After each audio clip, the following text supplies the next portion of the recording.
Last time on Fractured Shards. After defeating the cultists and managing to capture one alive, the party began to journey back to the city in order to hand the cultist over to the authorities. During their journey, however, they happened upon a group of kobold mercenaries, led by a kobold named Ito. After exchanging pleasantries, the two groups parted ways, and the party handed the cultist over to the guards. King Nilo agreed to share some of the information that they got out of the cultist with the party, and rewarded the party for completing the quest. After this, the party decided to take a well-deserved break. During their off-time, however, Thorgrim seemed troubled by an event in his past, and neither Adel Sarday nor Jubilee were able to cheer him up. Once the party went to sleep, Thorgrim was awoken by an invisible force, and was guided into the forest where he met a strange-looking bear. He challenged it to a fight, and while he lost, he gained a token of the bear as a result. Seeming more at ease now, Thorgrim returned to the city. This is where the adventure continues. Yeah, but I'm just sitting here like, oh yeah, they're talking about PS5, really cool, if only most of the population could get one. Yeah, I know, right? I have the money, let me buy the product. Ugh. Stop selling out in 3.25 seconds. Essentially. Like, I don't think this has ever happened before, where it's like, yeah, I can buy it, it's just, I literally cannot.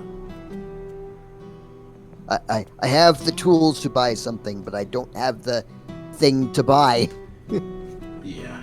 It's basically like, sell me your strongest potions, potion seller. You're not strong enough to handle this PlayStation 5. I can't sell it to you. Yeah, exactly. Meanwhile, the next person that inquires, sure, I'll just go to the back, and then they go to the back and go, what do I do? What do I do? What do I do? There isn't any left. What do I do? I'm actually very curious to learn more about Adel Sarday and Hubert, because they are very intriguing characters to me. How so? I don't know, just like from the stuff that I've seen in the videos and the stuff that I just hear you say every now and then in character. Like, I have, of course, an experience with drow and elves in general that are not as pleasant as Adel Sarday seems to be. Well, that's partly because I am very uncomfortable playing main characters. That's perfectly fine. Like, I don't like playing assholes either. Yeah, but yeah, there's reasons for Adel Sarday being so nice. And it's gonna be, what's the word? Gonna be even more strange, I guess, when the story continues. Also, hey Jordan. Hello. Hello. Welcome home. How's it going? It will be even more July-er than the first. What? Yes. Hey Chaos. Hello. I will give a +5 to somebody's roll if they can tell me what I was referencing. I don't know. I didn't even hear what you said. I wish I knew. Sounds really funny. I said the line, it will be even more July-er than the first. Oh, that. I thought that was just your usual shenanigans. Ever since you referenced it, I have been watching a lot more of the, like, basically rewatching the terminal montage videos. I mean, he makes good shit. Oh, he absolutely does. And he is a fellow fan of Gino, which I also appreciate. They're making a Final Fantasy VII Battle Royale. What the fuck? Yeah, they are. Huh? I really wish I could play it too, but it's a mobile game. This is a mobile game? Holy shit, it looks pretty good for a mobile game. What's a mobile game? Final Fantasy VII First Soldier, which is a Final Fantasy VII Battle Royale.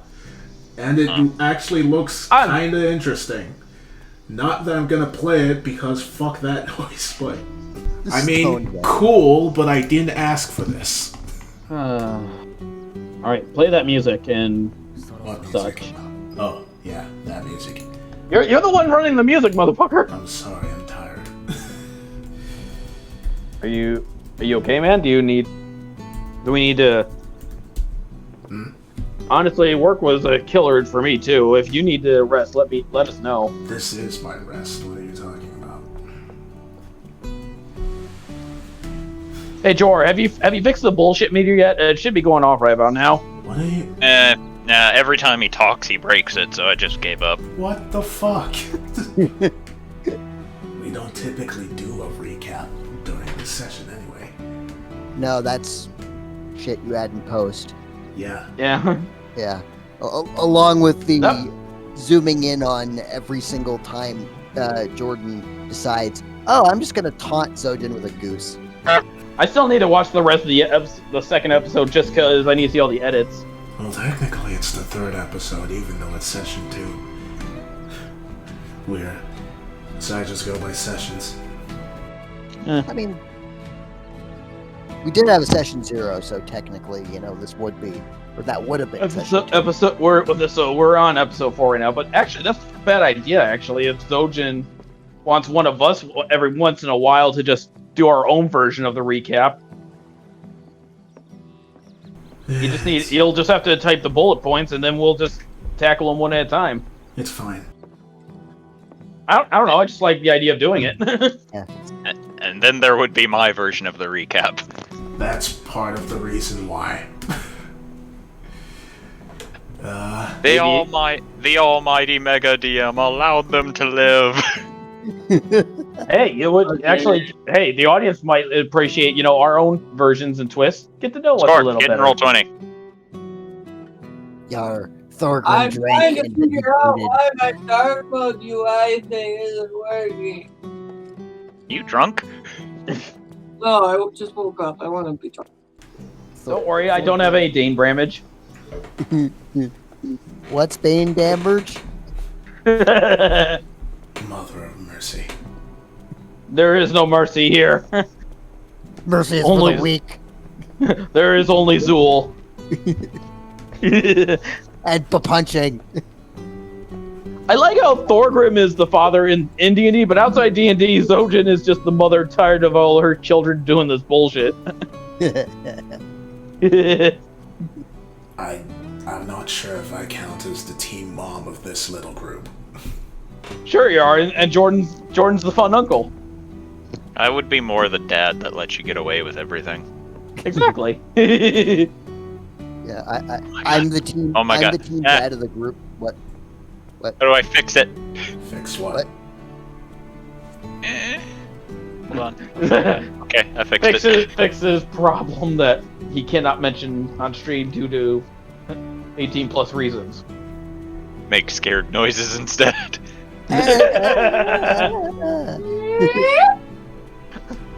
The confused screaming. I missed so many things. Want all these things.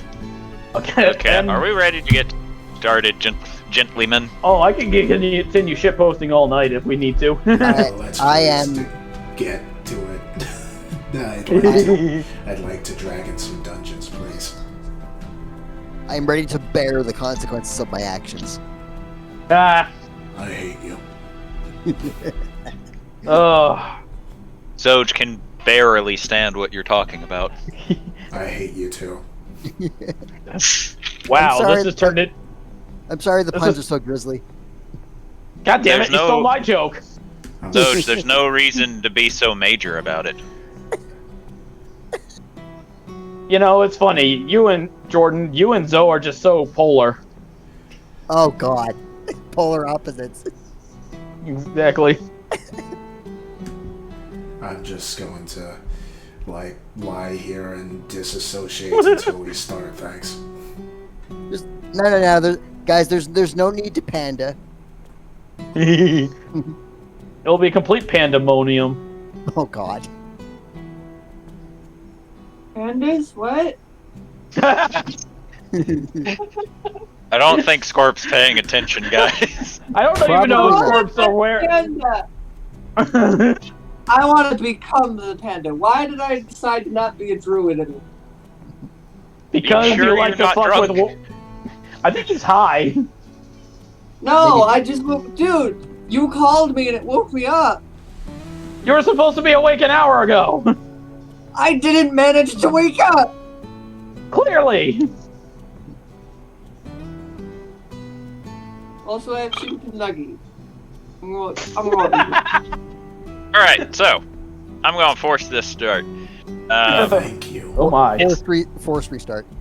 It is the okay, everybody go to level 1. No. No, not that restart. No. In the beginning, there was this goblin cave. What was I saying? Oh, Fuck if I know. It's the start of a new day, and I know that's just throwing y'all into the deep end, but it's the start of the new day. What are you doing? Waking up. Thorgrim Waking up. will he will bolt awake, and he will look down at his hands, and then he will immediately start looking for the strange bear emblem that he picked up the night before. Is it still there? Yes. Okay, he will clutch it, and he'll begin his morning stretches, in his room, and just sort of flex the old man muscles and test the old man bones, see if he isn't falling apart. And he will go to the normal meeting place would be the bar. So Okay. he will go to the bar. Anton, what are you doing? Waking up and getting Folgers in his cup. That's what he's doing.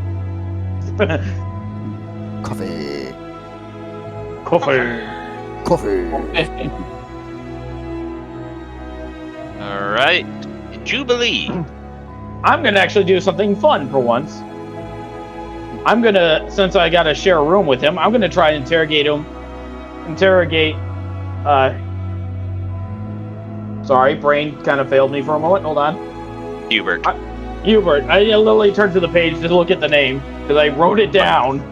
Alright, so I need you to tell me what time you woke up this morning then. Oh God. This music feels a little too intense for us to be freshly waking up. Oh no, this is time for the hard hitting questions. I woke up at, let's say, well, if you want actual me who woke up, I woke up at 4 a.m., but character, I'll just say 6. Okay. You wake up and Hubert is not in the room. How do you slip past me? I was at the front door. Magic. Does the door open out or in? Inward. So it opens in towards the room, right? Yes. How the hell did he slip by me? Magic. Again, I slept in front of the door on the inside. Do you go looking for Hubert? Yes. Alright. It doesn't take you too terribly long. He's actually down in the common area, currently standing by the fire, and you see he has a kettle over it, which he sits by, his hands currently clasped as he is making some sort of drink. Coffee. Jubilee will make her presence known as not to scare him, because she's not wanting him to accidentally burn himself or something. She likes a little trickery, but this is not it. Now is not the time. Exactly. He looks to you before nodding and says, "Hello. How are you this morning?" I'm okay. A little confused on how you got past me, but Whatever do you mean? I slept in front of the door. You had to have moved me in order to get through the door, unless you did some magical shenanigans.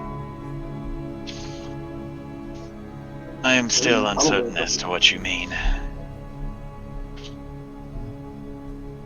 In any case, you shouldn't sleep in the floor. It's bad for your back.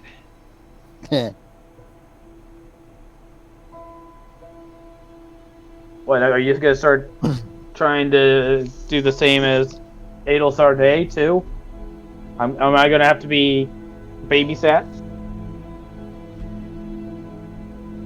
I will not tell you how to live your life. I am merely saying that there are more comfortable means. For example, if I were in your position, trying to keep someone in the room, I would have moved the bed in front of the door rather than laying in front of the door. That still doesn't explain how you got past me, as the door opens inwards, mister. And I will not explain to you, because then you will attempt to prevent me from getting out of the room when I awake.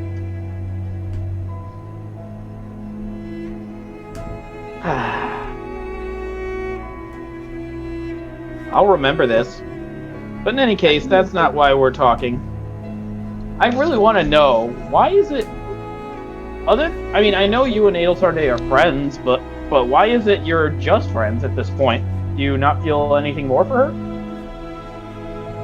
I am her royal scion. It is my duty to ensure that she gets whatever she needs. Yes, I'm aware, but that's not what I asked. I'm afraid I do not understand your question, then. Royalty aside, all that aside, I'm pretty sure you two would still be friends, right? I am uncertain. I was given to her family by my parents as a means for them to try and get in good standing with her family. Most likely, if she was not royalty, she and I would have never met. Drought customs are so rigid. I understand, but at the same time, how do you feel about her is what I'm asking. All that aside. That I must protect her. Do whatever she asks of me. And if suddenly her family was out of power and again, this is all hypothetical, so don't take it too seriously. If her family was out of power and she wasn't royalty anymore, would you still protect her? I was sworn to her, not her family. If she didn't want to be royalty anymore, would you still? Once again, I was sworn to her, not her family.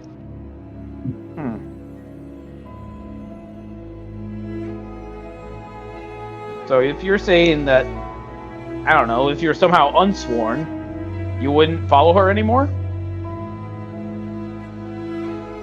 I don't think you understand what I am saying. I am sworn to her, and only her, no matter what.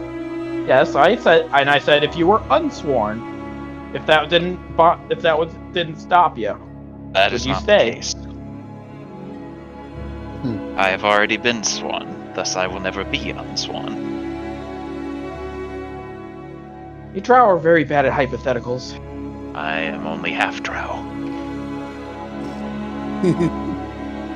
So, and you're full clueless, my friend. In any case, I can sense that at least she feels something towards you other than duty. I just want to know how you feel, and that's all. And I have told you how I feel. No, you've told me what your duty is. You've not told me how you feel, sir. I have. Whether you decide to take it at face value or not is not my prerogative. Jubilee will roll her eyes at that. Is it just the Drow side of you, or is all of you full of cryptic stuff? I'm afraid I cannot answer that. You could, of course, ask Lady Adel Sarday. She's known me longer, after all. I think next time I'll just be in her room. Very well. That way we can have a one-on-one talk. Yes. And you won't demand that I turn my back when you change. Huh? Is there anything else I can help you with? Wait, what was that last part? Nothing. No, I shouldn't have to demand it. You should know better.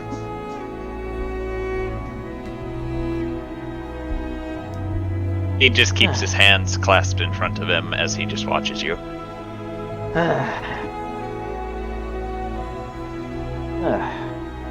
In any case, what exactly are you making here? Coffee. That actually sounds really nice. I am still a little bit weary after that performance last night.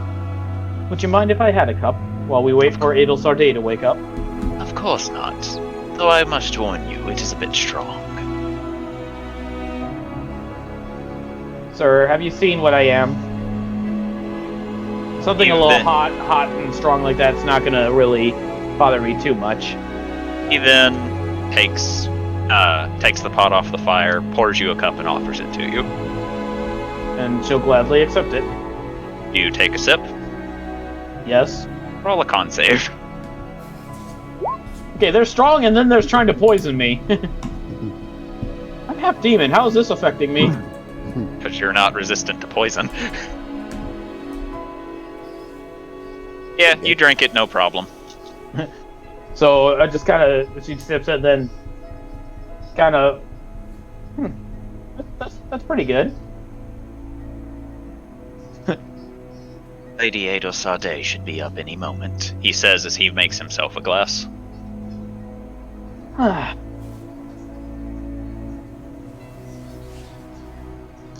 It doesn't. I'll get a less cryptic answer out of you someday, but for now, I shall bow my head in defeat and accept your answer for now. Good. Takes another sip. Doge. Oh, I thought you were gonna tell me what to... Okay.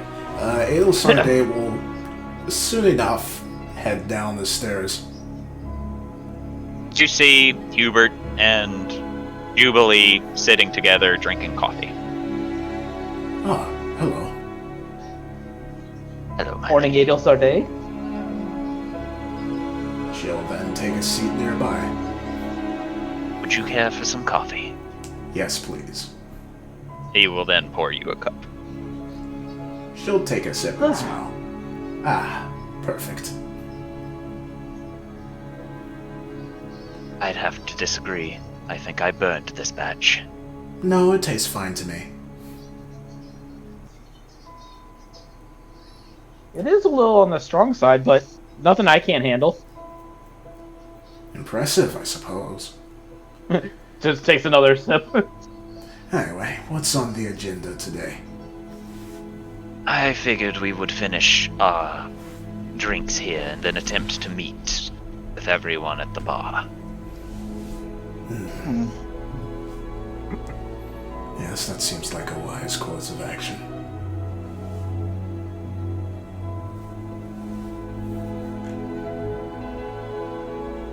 Agreed. Are you feeling any better, by the way, Hubert? Of course. As I said, I merely needed a rest. Good to hear. Is he fully healed, or is it there a little bit left? Yeah, he's full health. He had a long Alright. rest, he's fine. Because I would have said too, like if he was needing more help, I would have said retroactively I would have done a Song of Rest, which would have given him more health. That was considered a long rest, so everyone's Okay. fine.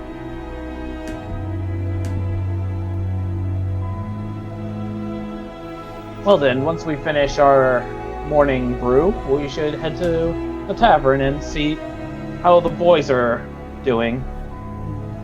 Boys is with a question mark because of Tauntaun. Yes. It'd be wise to meet up with them. Boys? Question mark? I am an entity with which cannot be defined by gender or race. And Or anything for that matter. Wrong. You can be identified as changeling. Not at first glance. So can't most dead people these days. So, Tauntaun, do you go to bar? Yeah, I'll go to bar after drinking Folger Cup. The best part of waking up is going back to sleep.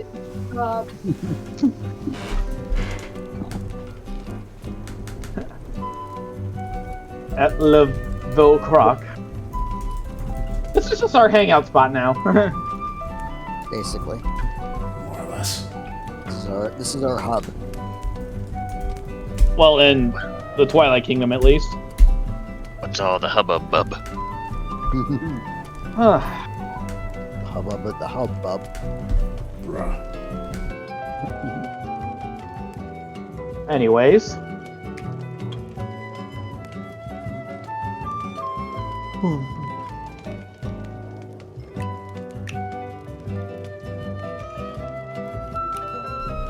So, we've all met up at the bar.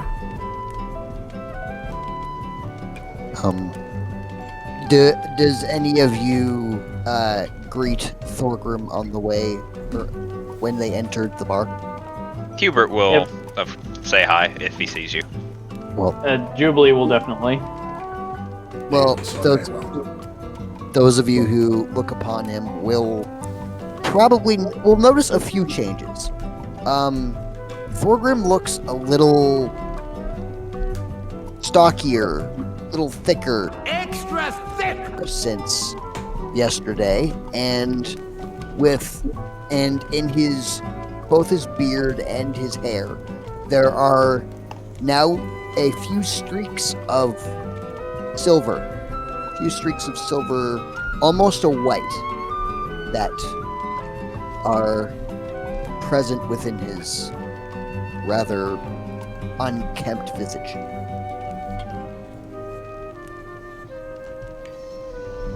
You look a little different. I don't feel any different. Do you need me to cut your hair? Would you be willing to? If Lady Adelsardes allows. I don't see any reason not to. Okay. Thorgrim will plunk down on a chair and just sort of have at it, I guess. I'm not sure if this is the right place to do that. Oh, okay. I shall do it later. But you seem to be a bit more fuzzy. Yeah. Did you do a lot of working out last night? Last night. And Thorgrim stops for a second. And he thinks. He goes, "What did I do last night?" And then he goes, "Oh, right. The dream, right. Dream? Yes, I had a dream last night. And when I woke up, I had this." And he will reach into his pocket and he will pull out the small amulet that he was gifted in the events of last night.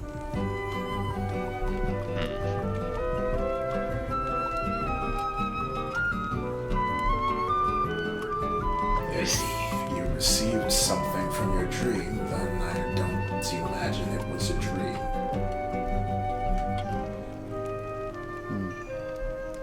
I am a little bit sore. Maybe I did fight that bear. Bear? Yeah, the dream, or what I think was a dream. I left the city, and I went to this wooded clearing, and there was a bear. And I fought the bear. And then I got this.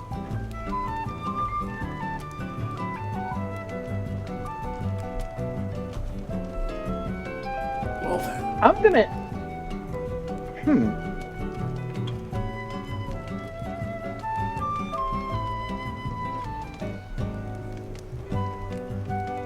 Well, anyway, if it helps you guys, then guess I'm glad to have it. He'll put it back in his pocket.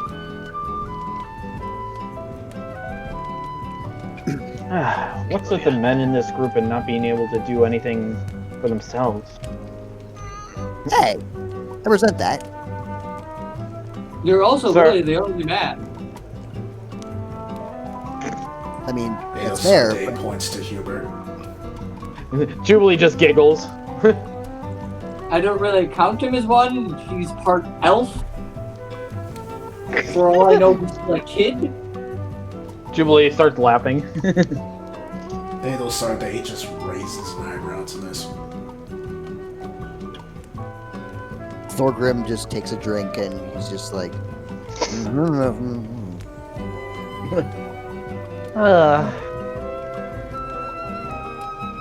You guys are so funny. don't know what's so funny about us. I mean, it's just And then he looks about the group. You know what? We are kind of weird. I am unsure if I would classify myself as weird. Adelstarde, you are quite the interesting commodity in this area. I hope you realize that. Interesting, yes. Weird, no. Well, what is weird except something interesting out of the ordinary? Touche. So, Jubilee just kind of grins like, I can play the smart game too. Lady Adelsarde, since you're the one who seems to be closest semblance to a leader among us, do you have any ideas what we're supposed to do now? Are we supposed to go back to the castle and look up more jobs, or? Yes, I believe that's the plan. Alright. I don't plan on doing any performances tonight, so I'm down for that. Before we do that, however, there is one thing I'd like to confirm. Then she looks to Tauntaun. Do you still have that knife? Yes. I'd like to borrow that, please. Hubert, can you find a rock, please? Why do you want to borrow the knife? I want to check something to confirm if the group that we fought yesterday and the cult of the Watcher are linked. And how are you going to do that with a rock? Thorgrim, remember what you said about the altar that we found in the forest? You mean the one that's really smooth? Exactly. I noticed when Tauntaun tested out the knife that he received yesterday, the cut was very smooth. I'm trying to see whether or not a knife like that could have been used to create the altar. If so, then they may be linked. If I may say, it probably wasn't a knife that was used to make the altar. But if metal of the same caliber was used, most likely it would cut correctly. So you're saying these Watcher fuckers, they made tools of a similar material? This is just a hypothesis. My test might provide a bit more evidence towards that. But if what I'm thinking is correct, then yes. I think there's a slight flaw with that logic. That is. Wouldn't they need a large piece of rock in order to do that? I mean, the altar did look like one big piece. Yes. So can you imagine how long that would take somebody with a single knife, even if it does cut through stone like it does? That's why But Hubert suggested that they may have used something larger than the knife. Still, it's simply to test whether or not the material would be capable of making something similar to that.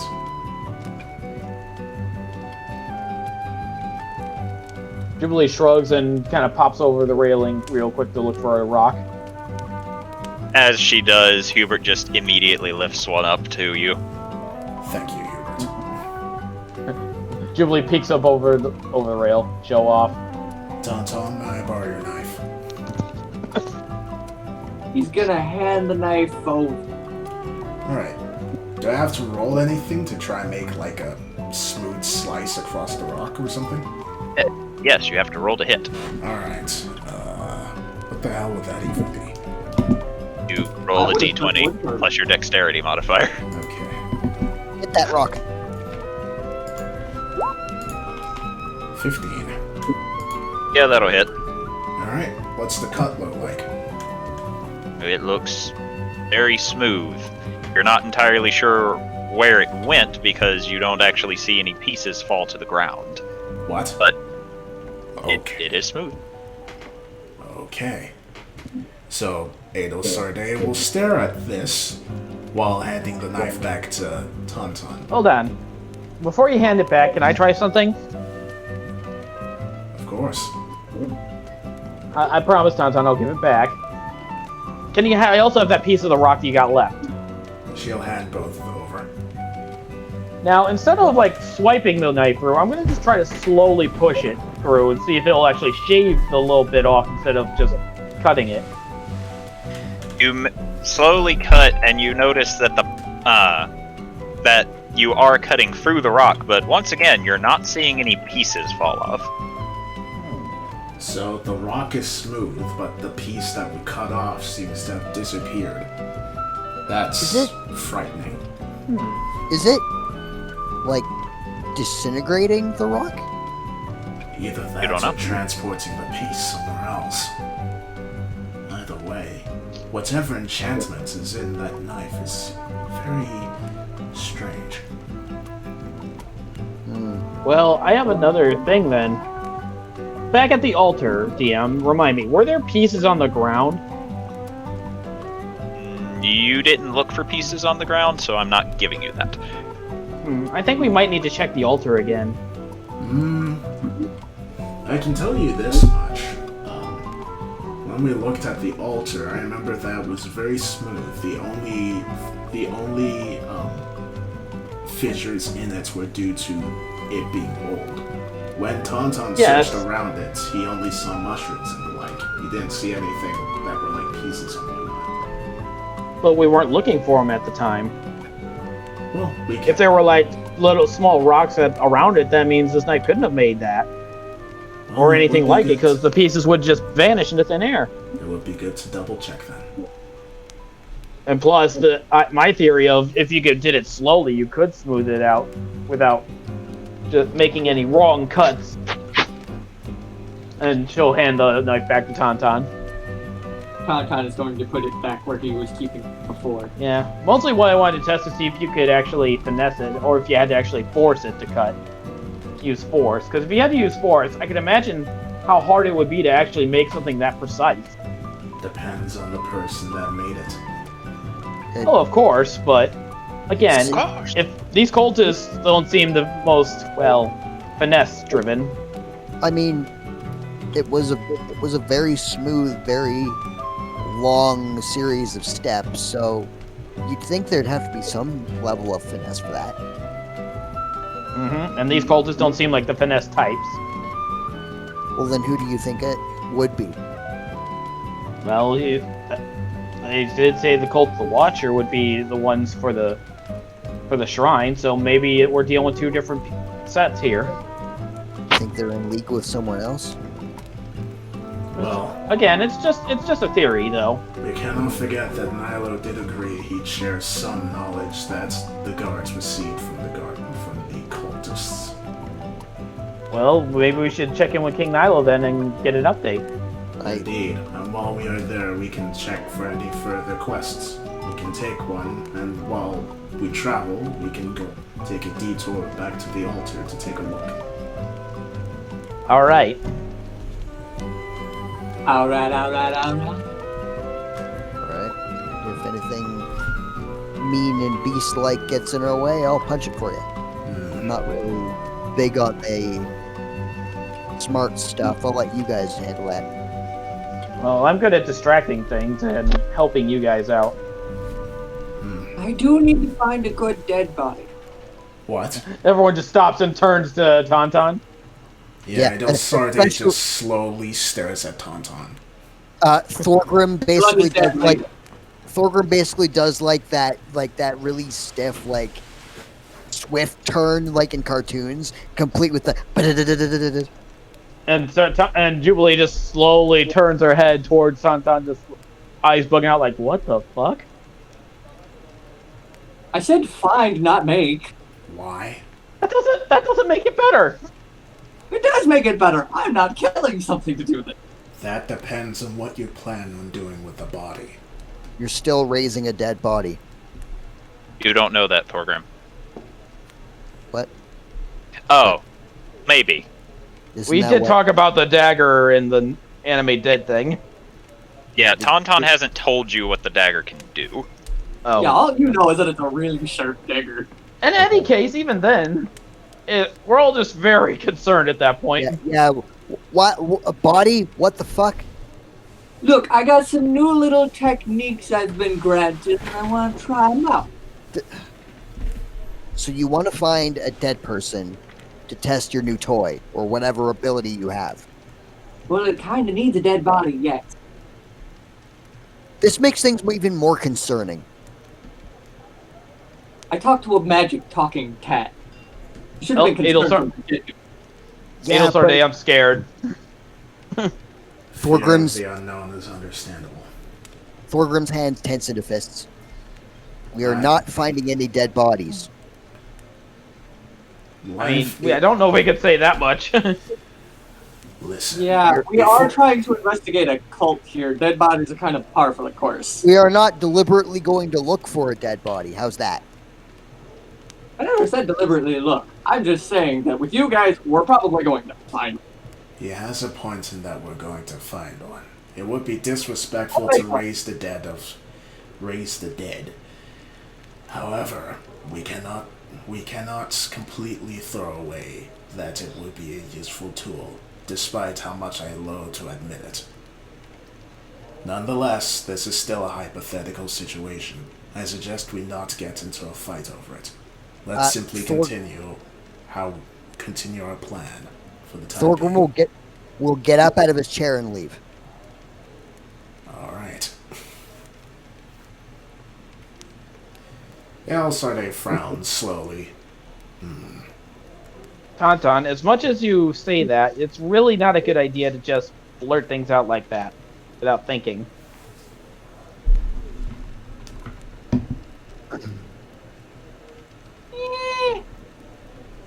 Nuh-uh, no mister. I'm still getting used to being in a different country.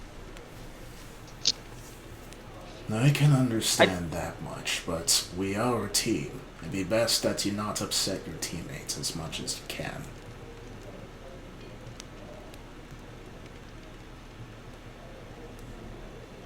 I wonder what Jubilee will get up. I was gonna say Jubilee will get up and go after Thorgrim. We'll meet you guys at the castle.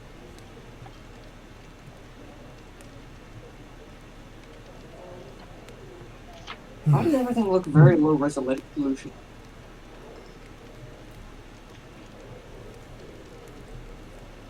Weird. Well, it's best that we head on our way as well. Yep. Very well.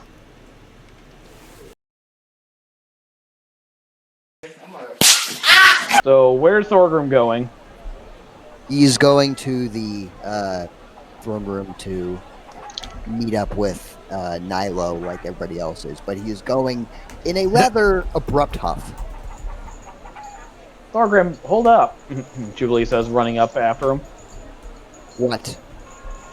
I know what Tauntaun said was insensitive, but you shouldn't take it too much to heart. He seems very... what's the word to look for? Stupid. Thorgrim will stop, spin around in that same motion, and will say, "Insensitive? You fucking think?" Jubilee will just look a little shocked and just hands up. Sorry. I didn't mean to upset you. It's fine. He'll turn around and start walking again. Then after about 20 more seconds of walking, he just stops. Jubilee's again following, so she'll stop too.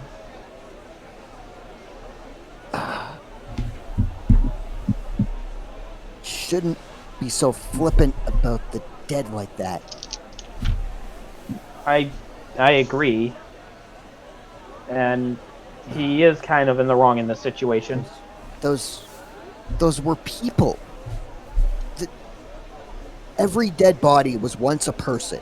Every dead body once had had a life, had hopes, had dreams that were taken away. Is Thorgrim still looking forward while he's saying this? He's kind of looking forward and down. Gotcha. So he's not looking at Jubilee. Okay. Nope. Yeah. At most, he'd probably be looking at her knees. Doesn't he look at her knees normally anyways? Bruh. Haha, short joke. Haha.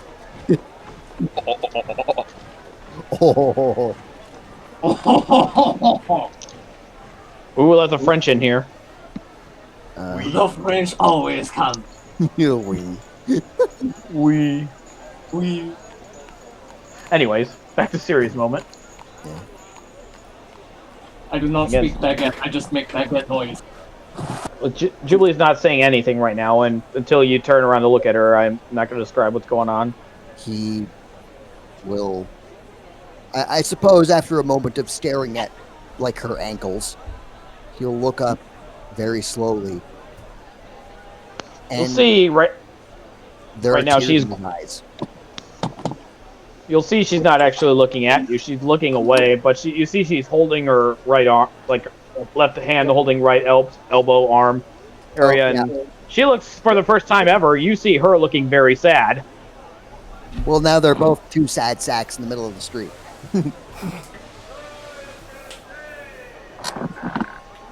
Thorgrim,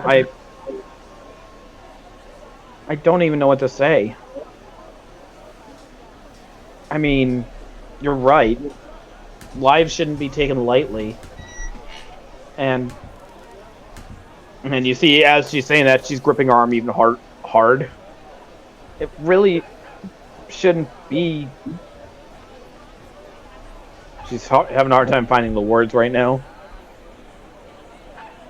Life should not be that cheap. Thorgrim will reach a hand out and will gently close it around Jubilee's wrist. And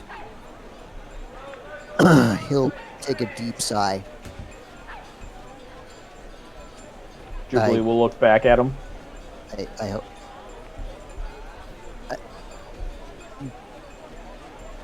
And he's just stuttering and stumbling. And he finally says, I know you don't have time for an old man's musings, but I don't like when people dismiss the dead like that and just treat them as things. They were never things. They won't be things. They're just people. They've always been and they always will be. They're just... Their souls and minds are not there anymore. But they're still people. Kind of a sad sigh comes out of Jubilee's mouth, and she'll look back at Thorgrim now with a smile, but not really a happy smile. You and I are very similar in more than we think, I think. Thorgrim will try and look Jubilee in the eye, and he'll say, if you ever talk about it, I mean, again, I don't think you would care much for an old man's musings, but if you... Jubilee will cut him off there. Old man or not, I would love to hear you out. And I'm hoping whenever I'm ready, you guys will all be able to hear me out too. Just know, I understand what you mean. Lives should not be... People are not play toys. I really understand that concept too well. Well, I guess now it's our job to make sure that no other lives are used, that no other people are used as tools to a more sinister end. I suppose. Thorgrim will let go of Jubilee's arm. But I think if we could take one thing away from it, Tauntaun would never use it to a sinister end at the very least. That being said, I still don't approve of it. I will admit I haven't known you all for very long, but it's just, I guess we'll have to wait and see, but it's hard.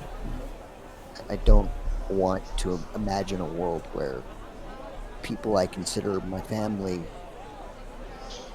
would betray a trust like that. And Thorgrim will begin walking again. I agree. And nothing else is said, Jubilee follows. Alright. Since Adel Sarday and Tauntaun, what? Are Adel Sarday and Tauntaun stopping to talk?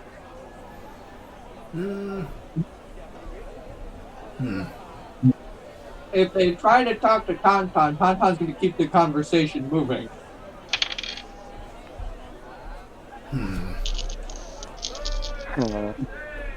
I need Yes. a yes or no. Okay. So what does Adel Sarday say? You deeply upset both of them, I'm assuming. I mean, I don't know if they know Jubilee was upset. She didn't really show that until after she left. He still I stormed a off, lot though. of people about a lot of. I'm assuming that you do. Judging from your general mannerisms, I doubt that you tend to care about that. No, not generally. Well, that is all fair and good. I think you need to keep in mind that, like I said at the bar, we are a team. Try not to do anything that will upset them. I can try, but then that's not being true to my. I understand being true to yourself, but nonetheless, you still need to be careful. Being true to yourself and being careful around people does not need to be contradictory. It does not need to contradict. I mean, you say it doesn't need to contradict, and yet my entire personality is the fact that I don't know how long I have to live. Nobody does. No, as in, I know I'm not human, but I don't know what my expiration date is. Neither do we. She's not human. She's an elf. I'm not human. I'm only half human. Ultimately, Yes, while you we guys know have other examples of your. the unfortunate thing about all of this is it doesn't matter what the average lifespan of our species is. We still could die at any moment. For instance, my heart could give out on me right now. Or, It would be someone, unacceptable. For a heart attack. or someone could decide to shoot us. The ultimate thing about it is, you can live your life fearing your death, or you can just accept the fact that you can die at any point, and that makes it a little more tolerable. What I'm on about, Hubie, is less I'm afraid of my death, more I would like to do something with my life before I. Understandable. But again, Why should I worry about the opinions of others when I have my own opinion? Because whenever you stomp on the opinions of others, you could end up making your own expiration dates exponentially closer. Yes, advice from the Broody. Yes, advice from the one who had his life threatened during the entire time that he was taught to accept his role. So you think? yes, it is a hidden thing. But your quote-unquote you thing is affecting other people. Everybody's you thing affects other people. Just a different. Yes, if my actions were to upset other people, I would take the steps needed to rectify that. And I would not make excuses as to why I should not. Ah, yes, wrestling me. If you wish to be sarcastic and ignore my advice, feel free to do so. I will not stop you. You're an adult. Your decisions are your own. But please, I am simply asking you, try not to upset your teammates. While you may not care about them, while you may wish to live your life the way you want, because it might end at any moment, you are currently in a team with these people. How effective you want this team to be depends specifically on how well we are able to flow. That means that we cannot have infighting, we can't have arguments. If we do that, for example, now, half of the team might be at Nilo's place already while we are standing here in the middle, well, walking slowly in the middle of the road. We have slowed our progress due to what's occurred in the bar. If you truly wish to not care about other people's opinions and continue forward, then I suggest that you find another group that would not really care much for your words, no matter what you said or how you acted. Then you would be able to do whatever you want as efficiently as possible. Efficiency isn't really fun. What is fun for you? That is a good question, and a very long list. Give me an example. Drug. Why? Well, there's the high, and the fact that generally drugs mean party. Parties also means booze, booze also means sex, etc. How are you going to have parties or sex if people would not enjoy your company? Unless you're implying that you can do that to yourself. With enough magic, you could do anything. Then why are you in this group, instead of using your magic to do that?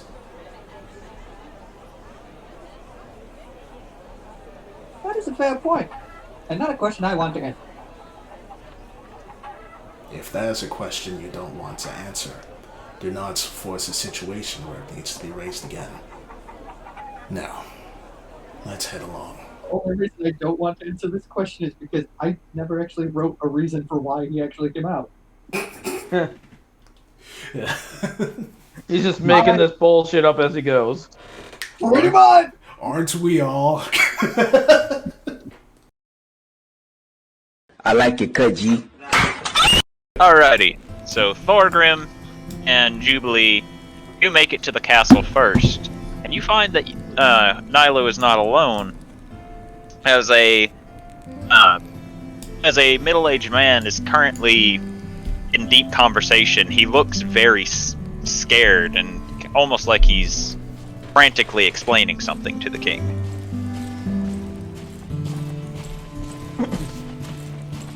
Oh, I wonder if we're interrupting anything. Thorgrim will raise an eyebrow, look at Jubilee. Should we Julie will raise- hold up a finger, and I'm going to try a perception check to see if I can hear some of the conversation. Yeah, me Alright. too.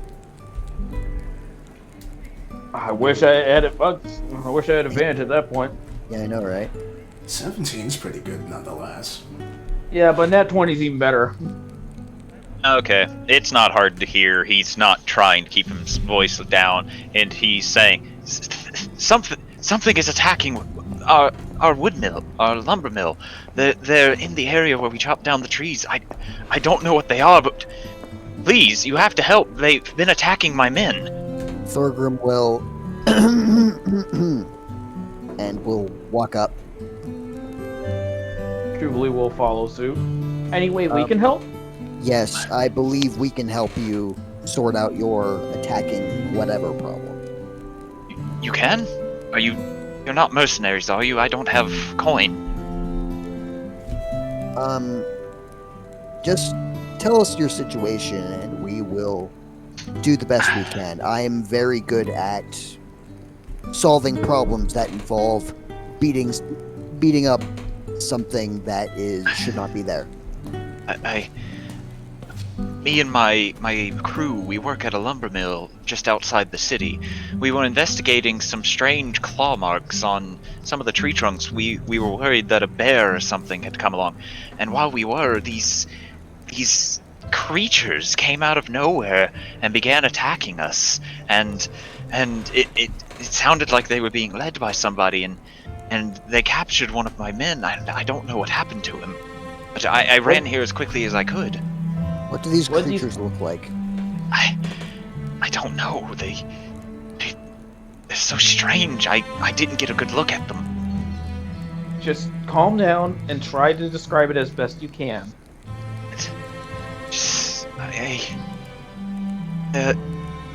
I don't know. They shifted colors.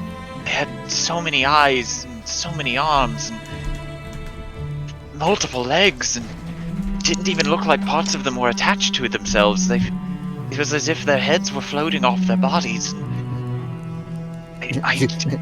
Thorgrim turns to Jubilee and has the distinct expression of, what the fuck is he talking about? Okay, what kind of check is it to try to figure this out? Arcana? Not too bad. Do we need to be trained in that skill? No. Okay. Sometimes random 20s happen. Floaty have thingies! You have no idea what he's talking about. Sorry, I don't know what... That's not in my repertoire of knowledges, unfortunately, Thorgrim. You might have to wait for the others to show up to try to figure it out. By this point, you all hear footsteps as the rest of the team come along. Oh, there they are. Yeah, well...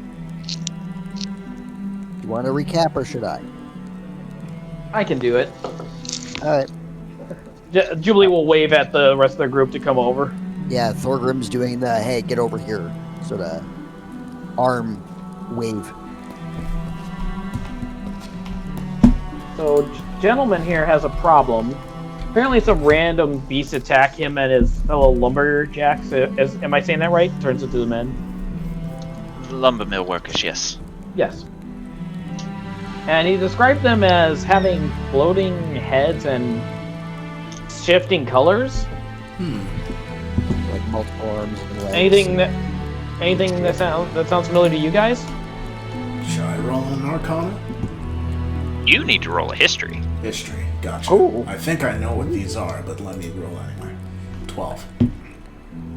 You have a vague feeling. You were never allowed to see them, but you remember hearing rumors about something akin to that running about in your land back home. Okay, I'm very certain about what these things are. We are in deep shit. But in character, she frowns somewhat and looks to Hubert. These seem familiar to you.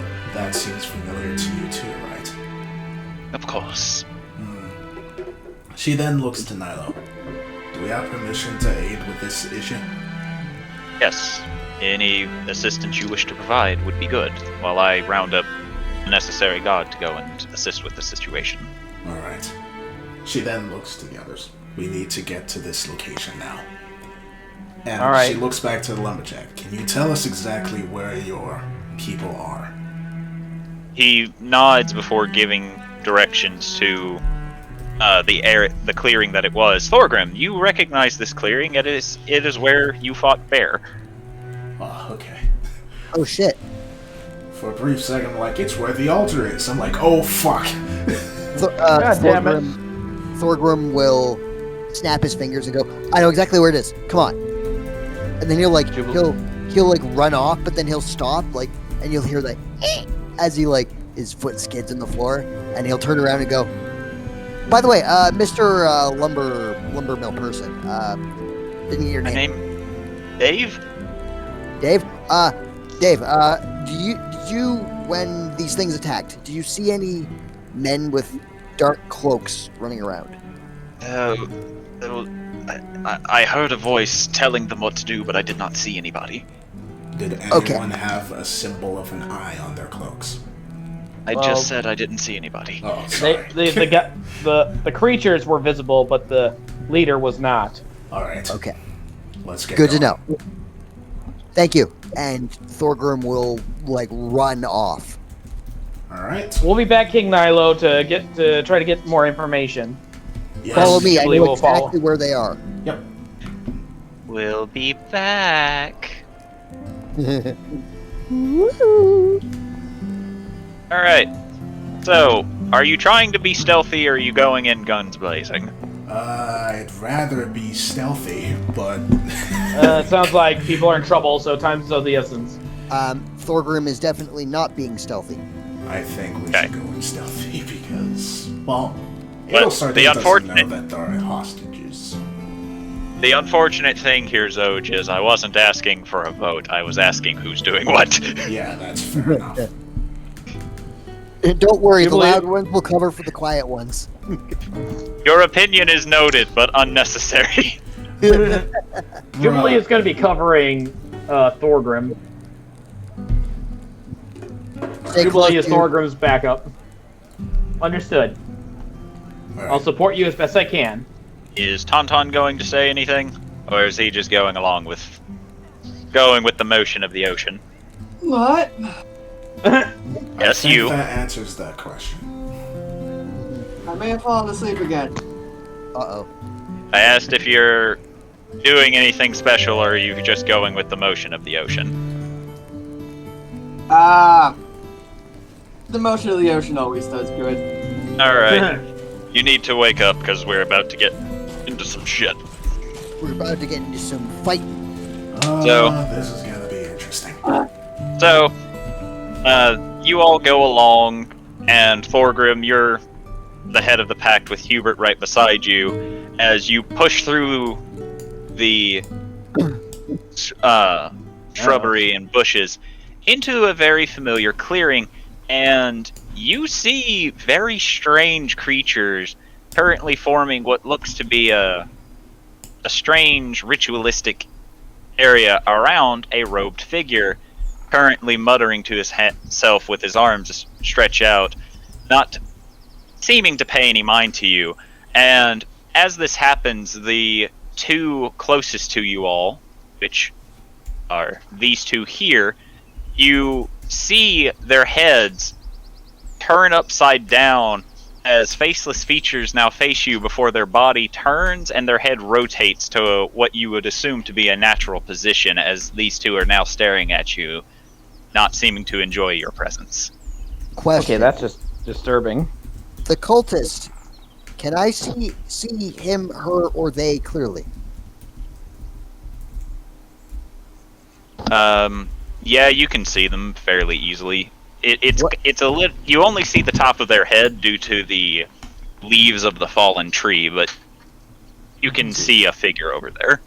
And they're a robed cultist figure? Yes, What color are the robes? gray, similar to the cultists that you fought in the forest. Okay. Not a dark color.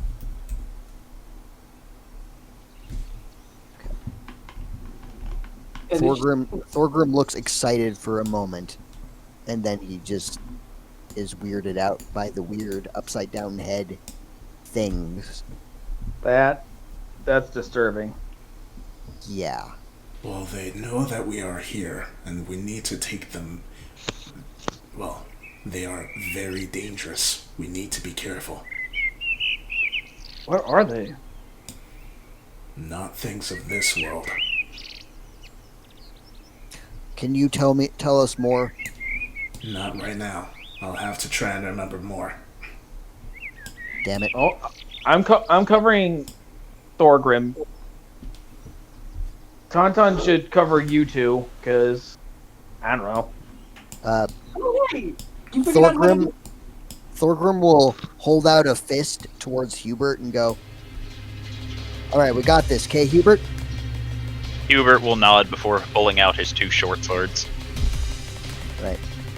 Out comes the quarterstaff. and as you all turn to get ready, you see the cultist gripping some sort of weapon, and he raises it up slowly as he prepares to do something. Okay. Alright, so one of the first creatures to look at you just continues to more or less stay in place, but you watch as its body, as the man said, twists and changes colors, going from a greenish hue to blue to red, and you can also see its body wobbling as if it's made of some sort of liquid, and it seems to be holding its turn. Okay. Let's see. First things first. Gonna see if we can do something about that dude at the back there.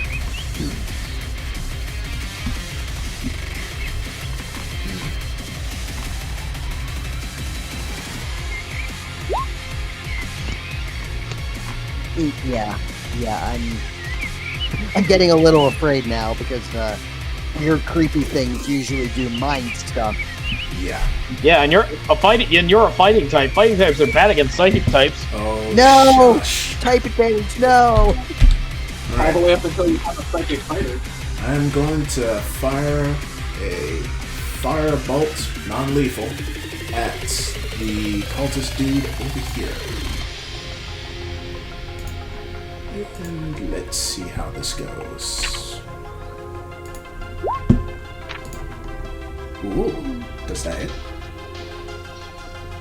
Hold on. I got it. You charge up the flames and you feel them burn a bit hotter than they usually do before you fire it off, and you see it seem to speed straight toward him, but it slams into the branches of the tree, making them burst into flame, as it seems that he is taking some sort of cover behind the tree. Well, shit. Alright. Damn it. That's my go. Margaret. Okay.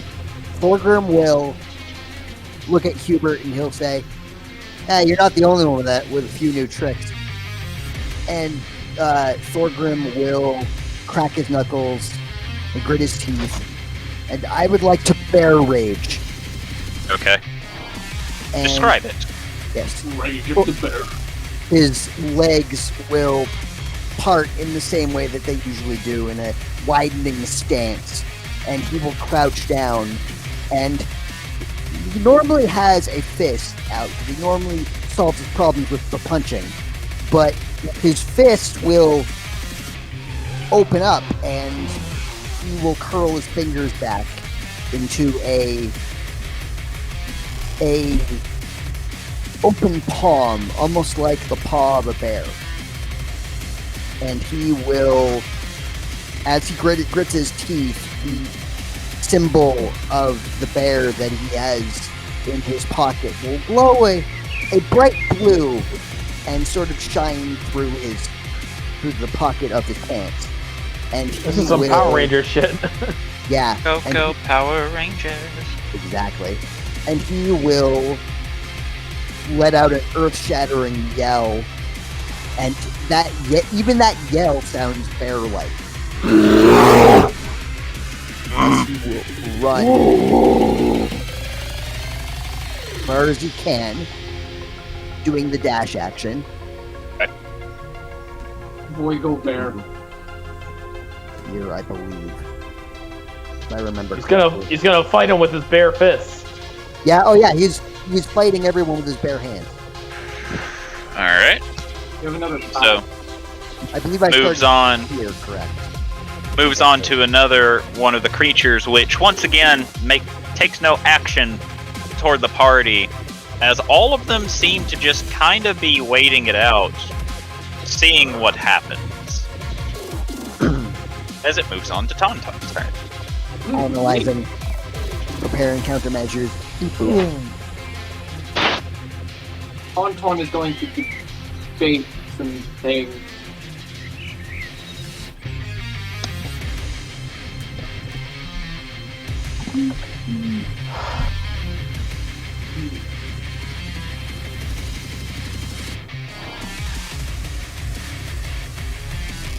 Well, the dice have spoken.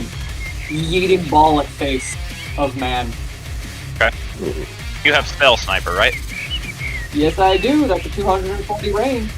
It's more I have to make sure that you ignore cover. So. Curve the I bullet. believe I can ignore up to 3 quarters. Yeah. He doesn't have total cover, so that's the reason I needed to know that. Yeet.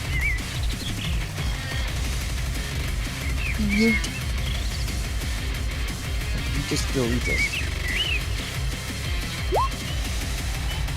Wow. That'll hit. I'm doubting that. Will not hit.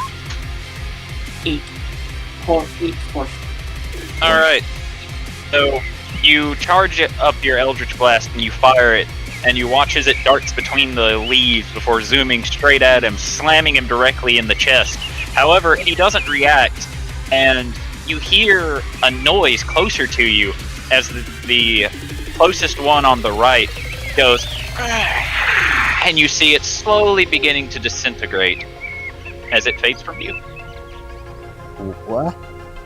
I see. Alright. Yep, You that's, then- that is you the then- thing I remembered that I could not spend.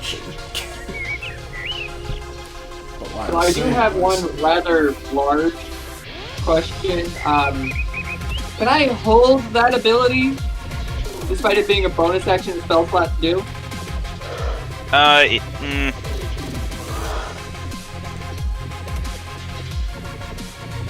I suppose you can use it as your reaction.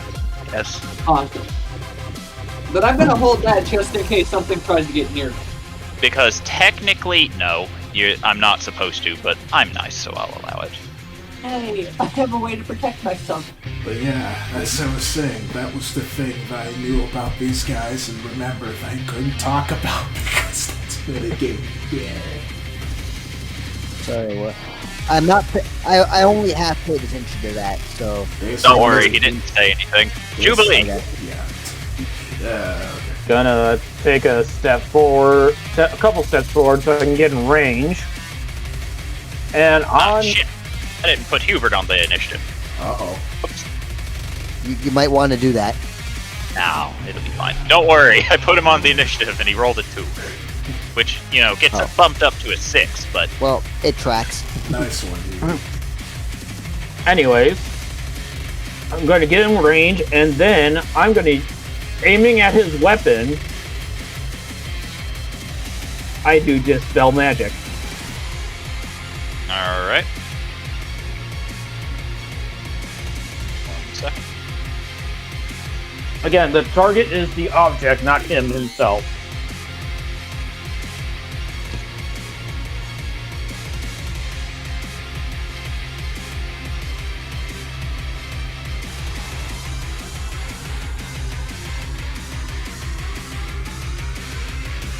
Alright.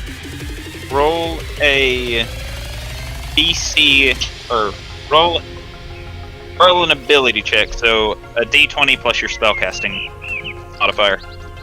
Okay, so my spellcasting is Charismata. So I'll just roll a charisma check, basically. Yeah, basically. 24. Alright. So you slowly begin dancing, and you spin and twirl as you feel the magic coursing through you, and you cause your spell to activate, and then you notice that the creature here, I'll use an arrow to indicate it, you notice that this creature here suddenly stiffens before twisting and contorting. You see it, you hear it make a slight distressed noise as it begins slowly collapsing in on itself before it oops away. He's trying to delay us. He's using the creatures as shields. Yep.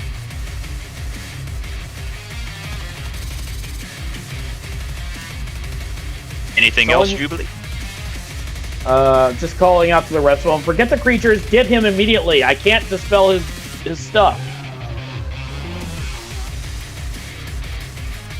Did I use that reaction thing now? If you want to, yeah.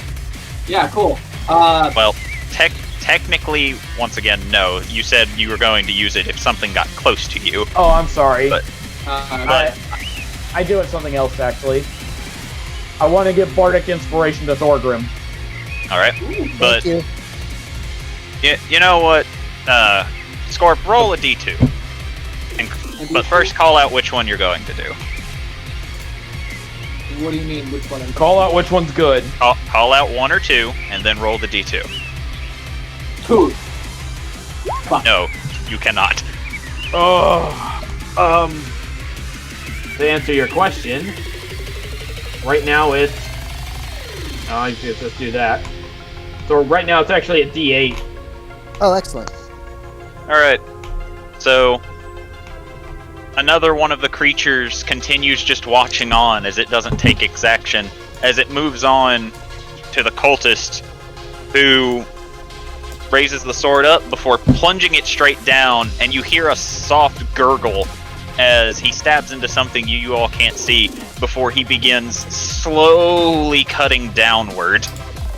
Oh no. And it's very clear that he's meeting resistance. Oh, there goes the guy he took. Which means Yep. all of these There was- things are guys that he took. Ugh. Great. 20, 30. Hubert will begin making his way as quickly as possible, while the rest of the creatures take no actions. Adelsarde. Alright.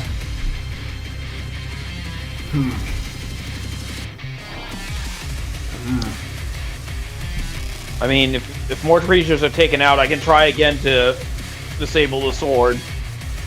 No. These things are gonna stop whatever magic you use. Which means, right now, we need to rely on the non-magical people to do some damage. So, I am going to go here. Wait.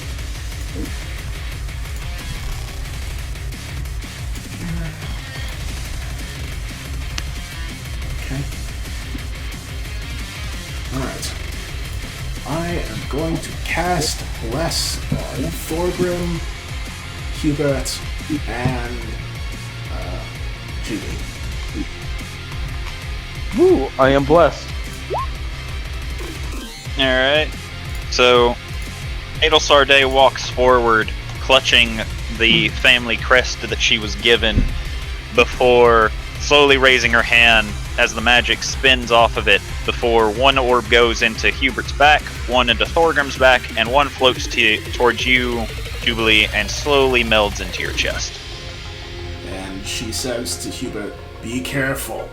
These things basically eat magic." He nods, showing that he heard you. Thorgrim! Okay.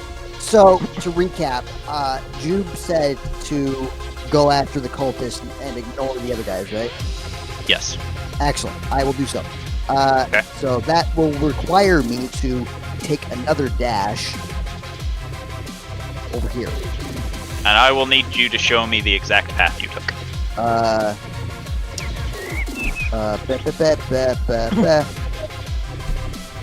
Okay, I was here. Oh, Going- I wouldn't be able to reach that far then. Going you across the tree will count as difficult terrain. Oh. My pathing was this, but yeah, Well, no, you could I won't. do this. So that and Naruto then run across the tree. okay. So Since we can't go forward from here. at which point does it starts being difficult terrain? It'll start being difficult terrain in this. Hold on, I need my pingy. In this square. In this square. Got it. And it'll be difficult terrain here and here, but then it goes back to normal after that. Okay. So 5, 10, 15. You can just move. Hold on. You can move diagonally up here. So that would Okay. be 10, 15. 10, 15. 20, 25? And then from Then there, normal. 30, 40, or 30, 35, 40, 40. 45, 50. All right. From the angle you can indeed see a person laying underneath the blade as he's slowly cutting down, having started at the person's chest. But you see that from where he started the cut, you can already see white erosion going along the body, as it seems like the person is turning into dust. Shit! As it moves on to these two turns, who decide to do nothing, and Tauntaun. Tauntaun, well, actually, biggest question. Did me holding that little ability burn the spell slot or no? No, you didn't technically use it, so you didn't burn anything. Awesome. Also, do remember that as a bonus action, or keep in mind, you can tell your cat what to do, and it will do whatever you tell it to. Oh yeah. If you don't tell it to do something, it's just gonna sit by you. It's gonna turn down into the cat and just say, "I need you to go run up to the cult man." It meows to you before it'll take the dash action. I have a plan. That's as far as. Part of that plan is to try and Witch Bolt Command. How far is 60 feet? Oh, sweet. I can't make that. Sorry, I was just checking something for myself. Don't forget, all of your spell ranges are doubled. Yeah, Witch Bolt is normally a range of 30, and now it's only 60. But I don't have that much use.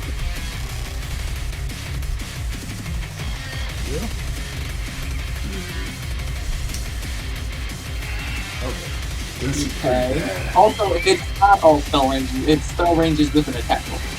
Ah, okay. Yeah, it does have that tiny copy. And apparently it doesn't work on touch spells. No.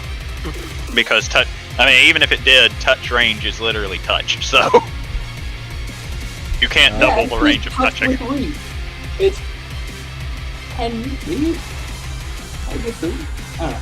Anywho, we'll just use chill touch then. I'm assuming that doesn't hit. No.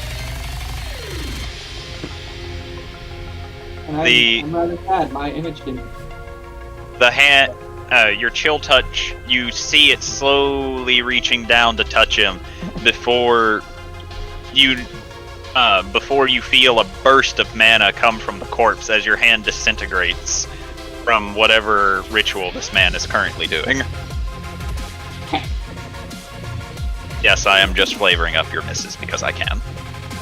That's fine. By all means, do so. Anything else? It does make the misses cooler. No, not really. I kind of gotta wait for the bonus ring now. Alright, Jubilee! So, I'm gonna move up 30 feet, and as I'm passing Adelsar Day, I'm gonna be like, we got this, and give Adelsar Day, for my bonus action, inspiration. Can you give inspiration to more than one creature at a time? Because if you give it to her and you cannot, Thorgrim will lose his.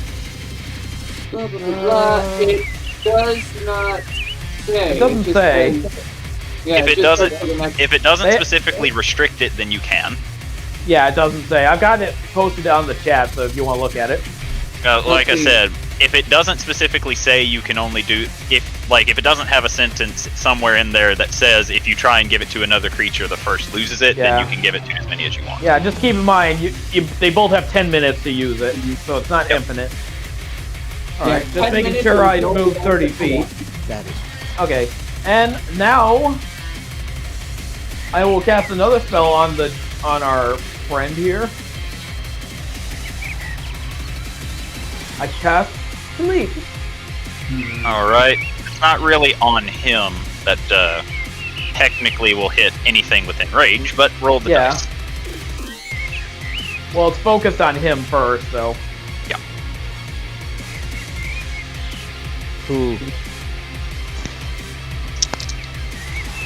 At this point, I'm trying to see if I can burn his wraith. And as you do this, you notice that he doesn't react at all, whereas the little creatures all begin slowing down. They're very clearly not sleeping, but they're not moving as quickly as they were. Unintentional side effect, but okay. But the man does not react at all to you trying to put him to sleep.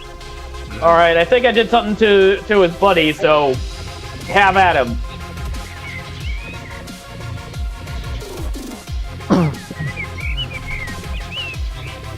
I mean, that's the end of my turn, so. Yeah, I know. It moves on to this creature's turn, which will do nothing, but will make a roll. It doesn't seem to break out of the effect, as the man continues cutting before Thorgrim. You hear him say, "May this sacrifice bring you to this world so that you may consume." As he finishes pushing the sword all the way through the body, and you watch as the sword slowly begins disintegrating into the body, which now looks like a strange white cocoon, and then you begin hearing it crack as it slowly begins pushing open. Oh no, he's Hubert the ultimate great moth. Quick, we need rain. As you see a very large hand reach out before grabbing onto the ground, immediately you see the grass turning white and crumbling into dust as a very large figure begins pushing from the wound, and you see multiple arms coming out as a faceless head slowly turns towards you, Thorgrim, as this very massive looking creature pulls itself out and begins looking about slowly, and then immediately sets its eyes on you as you begin hearing a rumble, an otherworldly rumble, almost in the depths of your core, as it just... Oh no. Son of a bitch. Oh. Uh-oh. Oh shit. Is this much like the others? Question mark. No, it is very much bigger than the others. The others No, are I tiny. mean, as in same breed. Roll an Arcana. Arcana. On them. Arcana. I'm not proficient in it. I rolled an 8. Thanks. Lol, no. They look related as far as you can tell. That's close enough. You then watch as the cultist stands straight before pulling out a dagger and slowly presses it to his throat before immediately pulling it across, as you see his body and clothing turn into dust as well, before the dust immediately speeds toward the creature in front of you.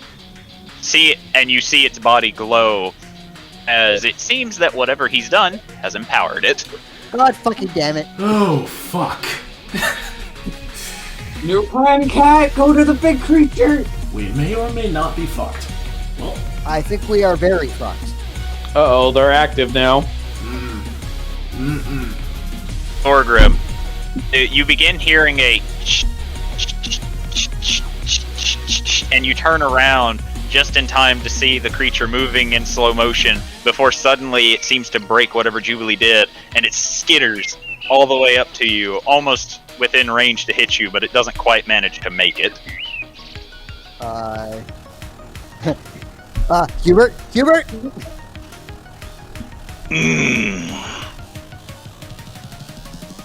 You then turn back around, and as you do, you see the creature dragging itself towards you, leaving a trail of white dust behind it as it gets up to you. Crap. See, a 7 doesn't hit. Nope. How about a 14? That matches my AC. That means it hits, and a 7. Alright, so it gets 2 of its 3 attacks on you. okay. Cat. As it rears its arm back and crashes it into your side as you buckle under the weight of it, due to the sheer impact, as it deals 2 points of bludgeoning, which gets halved to 1, and 4 points of force damage, which gets halved to 2. Okay. All good. Hubert will look over as he sees the creature before looking around and deciding to try and take care of the little ones first, just in case. mostly because he can't reach you in time to actually help.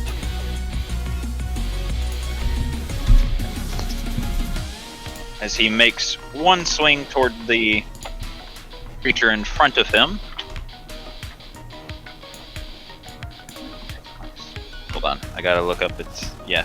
As he takes one swing, and even in its slowed condition, you see it slowly contort its body out of the way of his blade as he takes another one, with the second one also missing, before he seems to get annoyed and raises the blade over the creature and just immediately stabs downward toward it. This time it not avoiding the attack, as he stabs through it for 5 points of damage, and you all see as it slowly begins, almost as if it stops moving, before it immediately jolts back in to movement, causing Hubert to flinch just a touch as he wasn't expecting it to just not die. How dare you not die in one strike? Oh boy. As now you all see the others beginning to scurry forward, this one breaking free of whatever's binding it as it begins scurrying in in regular motion. Uh-oh. Gross. Sorry. How dare you exude a bodily function? All right, Going after the cat. it is going after the cat How dare. because it's hostile to everything. Because it's more of a dog person thing. Shut up, bear boy. Row, row, row.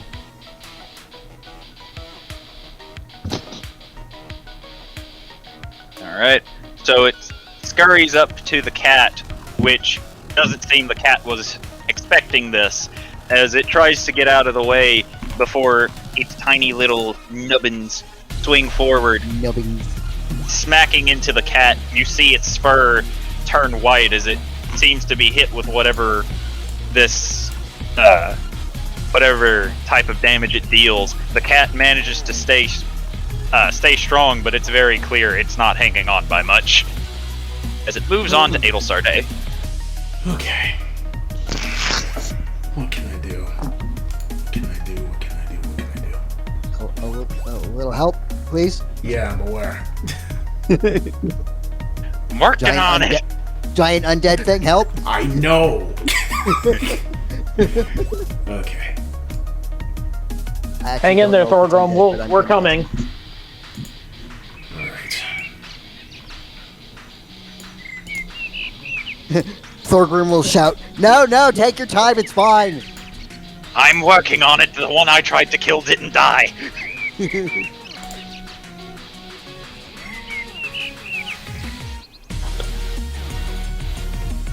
So this tree is tough terrain, difficult terrain, right? Yes. What about Oh, over fuck. here? I forgot Hubert got to roll Bless in with his attack rolls earlier. Whoops. Whoops, indeed. Oh well. Yeah, I mean, if you go through any part of the tree, it will count as difficult terrain. And that halves it, okay? Right? Yep. Well, it doubles the amount of movement required to go through.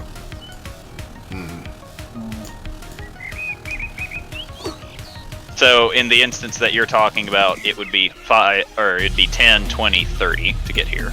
Okay. Feels like the first big combat, and I love it. What about using Misty Step? That should be fine, right? Yeah, that's just a teleport somewhere within 30 feet. Okay, I am going to teleport right. Using Misty Step, I am going to appear right here by the key. Okay. Then I am going to go up here. Okay. Okay. So, oh no. Fuck, I miscalculated. Okay, hold on. No, the error. No. Okay, so I have 30 feet. So, Why have you forsaken me?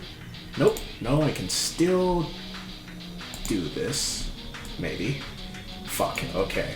Hold on.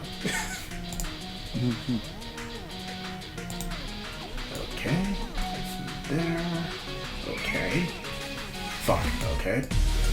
Damn it. Alright. Plan 2 then.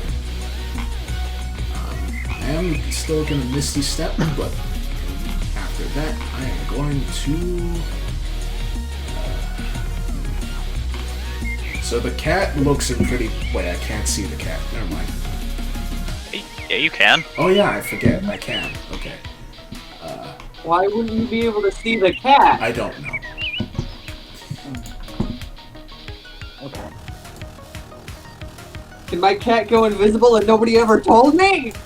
Who knows? Everybody knows the cat can go invisible except for Tauntaun.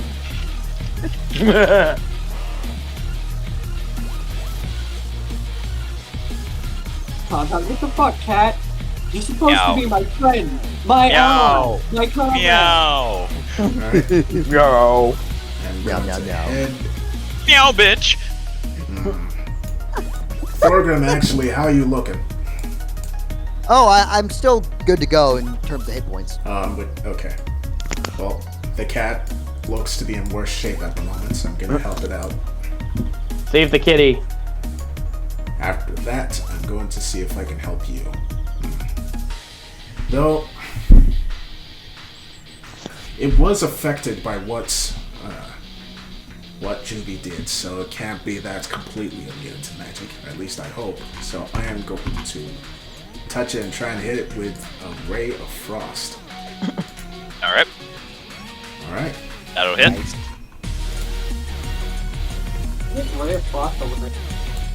I thought so too, but apparently it's a touch attack. It has a range of 60 feet, according to the PHP. It's a ranged touch attack. What the fuck? It means it uses the touch AC, but it's still. That touch AC isn't a thing in 5th edition. Fuck is this bullshit then? That's So, only a Pathfinder. If it is a ranged attack, using it that close will impose disadvantage on usage. Are you fucking kidding me? I used it I am not. before and it was a touch attack. Okay. Yeah, you might want to actually look at the book before. I fucking did! Shut up! Okay. So I'm gonna go here and then use it. Drive-by ray of frost. Alright. So you cast Ray of Frost, and you see ice slowly begin enveloping the creature as it raises its two-armed arm upward slowly before you hear cracks and splinters going in it before it shatters, leaving no trace of it behind. What, the Oh, ray my cat's or good. the creature? Oh, the creature, okay. At least Thorgrim. I got Corday it. has saved the cat. Thorgrim will let out a loud bellowing scream. Ah! And he will start swinging at the creature. 3 attacks now, and I'm going to make them all Great. reckless attacks. Alright, bonus Order. action. Yeah, my 2 quarter step attacks and my bonus action unarmed strike. Yep. So first, 23 to hit. You twirl your quarterstaff and you slam it against its hide, and you hear a very soft thump as it doesn't seem that you dealt too much damage. Oh wait, no, you have reckless attack, so it gave you advantage. Yeah, that'll hit. Alright, I forgot no. you used that. Almost Yeah. gave you guys a heart attack. I want to hit it. Like fish what? So for 10 Ooh. damage. Nice. Second attack, also reckless. 18. That'll hit. Another 9 damage. And then bonus action unarmed strike, also reckless. 21 to hit That'll hit. for 6 damage. Alright. So as you slam your quarterstaff against it, you see that you are dealing damage. You wouldn't call it a bruise, but it is definitely discolored, as you then twirl your quarterstaff and slam it over the head before rearing your fist back and slamming an open palm into it. And as you pull your hand back, you feel a burning sensation go up your hand as you look down and you see your hand slowly corroding into the white powder as you take 8 points of force damage. Is that reduced to 4? Yes. Excellent. Ow, ow, ow, ow, fuck. And I will, yeah, that's it for me, so.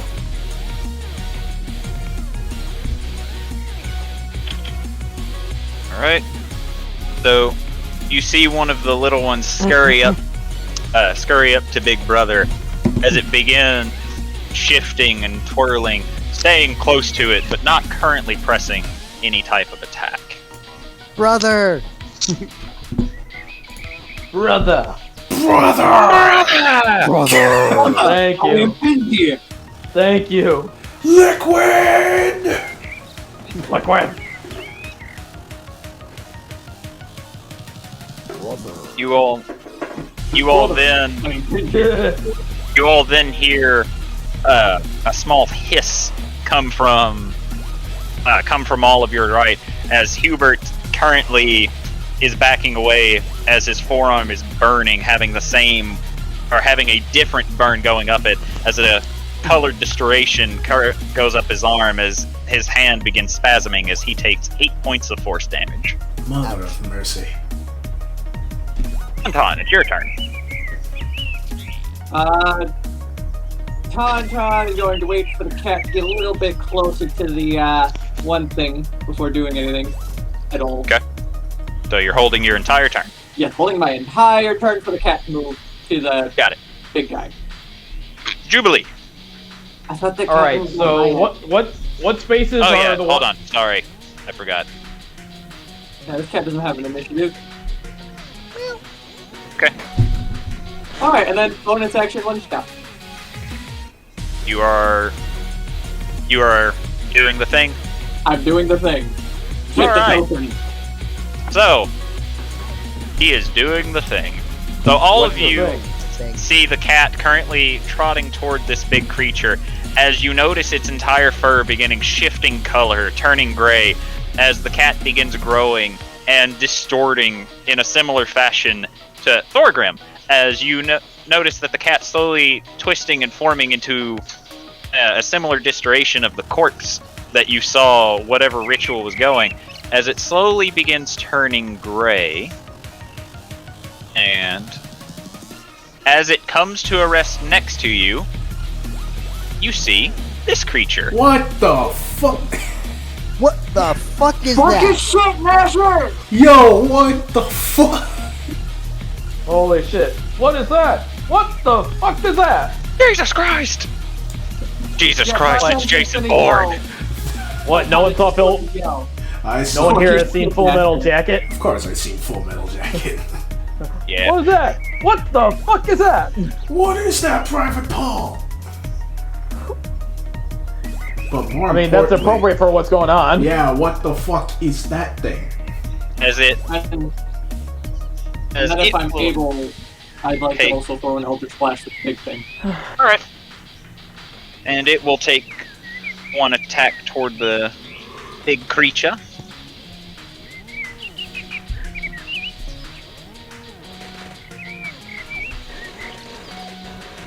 As Thorgrim, you notice the cat, which is now a strange creature that you can't identify, rushes over, and it seems to be helping you as it claws against the side of the creature attacking you, and you hear a hiss as you notice the white decay going along the big creature's side now. Thanks. And roll your Eldritch Blast whenever you feel like, Scorp. Imagine if I were to sit here for like a few hours. Nah, I don't feel like it yet. Pew pew. Both of those will hit. Oh. 7 and 7. Okay. Are both targeting the big guy? The big one, yes. Alright.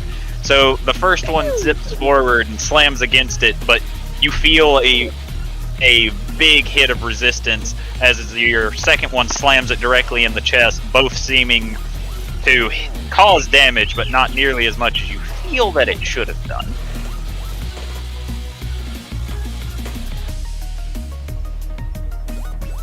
As it creature scootle. Why does Thorgrim's message have a fucking scroll bar on it? Hold on, I think you went over Juby's turn. I did. Jubilee, do your turn. Sorry. So, I need a reminder. What spaces around me are hard territory? Anything that is the tree. So, this is not hard territory then. Negative. Okay. So, I'm going to try moving over here, which I believe I can do. Hold on. Let me measure it. Are you collaborating to draw dick and balls right now? No, I mean, I was can you just kindly showing piss the off? difficult terrain of the tree. Okay. Yeah, Actually, I'll move myself all the way over. It's only a coincidence that it looks like a dick and balls. I'll move myself all the way over here. And then we'll be throwing down fairy fire. And I'm going to be doing it in a way so I don't hit my allies. So, I would rather not be sparkly, thank you. I can do up to 60 feet. And to make sure, yeah. So that, it should hit those three plus, yeah, just those three. Okie dokie. So each Because of if I was those three closer, need I'll to get- make a save. A deck save, please. That ain't making it. That ain't making it. That ain't making it. put the serotonin in the bag. Alright, so yeah. All three of them failed. So yeah, now everyone has advantage against those three. And I'm gonna have to keep concentrating on this, so. Which three? Hold on, I'll mark them for you. Oh, sweet. Boom, Boop. boom, boom. And boop.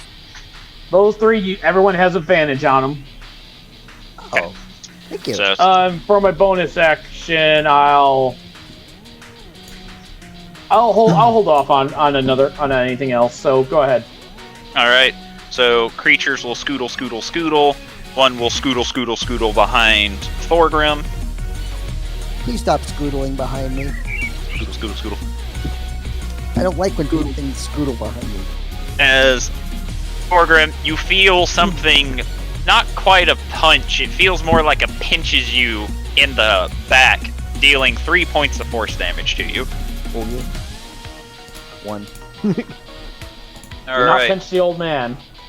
so you then hear the creature make a rumbly noise as it reaches down, grasping one of the creatures that's moved it, before slowly crushing it in one of its arms as you see the creature begin fading away. As as an undetermined effect occurs. Oh god. I really hope that undetermined effect wasn't a healing effect, because that would suck. An undetermined effect. Well, since it was sparkly, now it has extra advantage on him. As Ultra super advantage. as it looks to you, Thorgrim, Hello. and will take 3 attacks against you, all with Okay. advantage. Yep, because I'm reckless.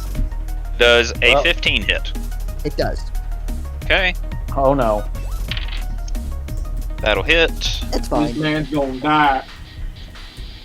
Okay, so it manages to land 2 attacks against you. Okay.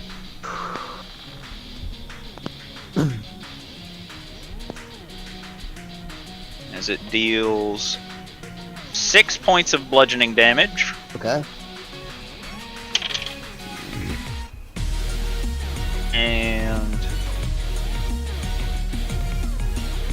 10 points of force damage. Okay. For its first attack, and its second attack will deal 1 point of bludgeoning damage Okay. 1, and 12 points of force damage 6. as it swings its massive arm, crashing into you, and you feel the same burning pain from whenever you punched it earlier.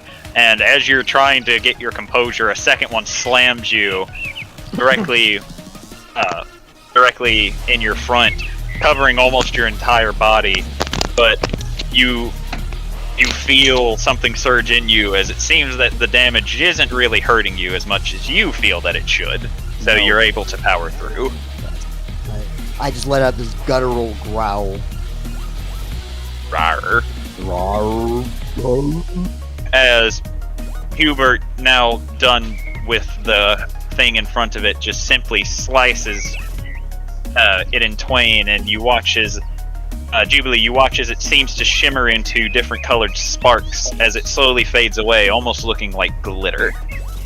Glitter. Pretty. He has advantage. He doesn't need bless, so I'm not going to roll bless.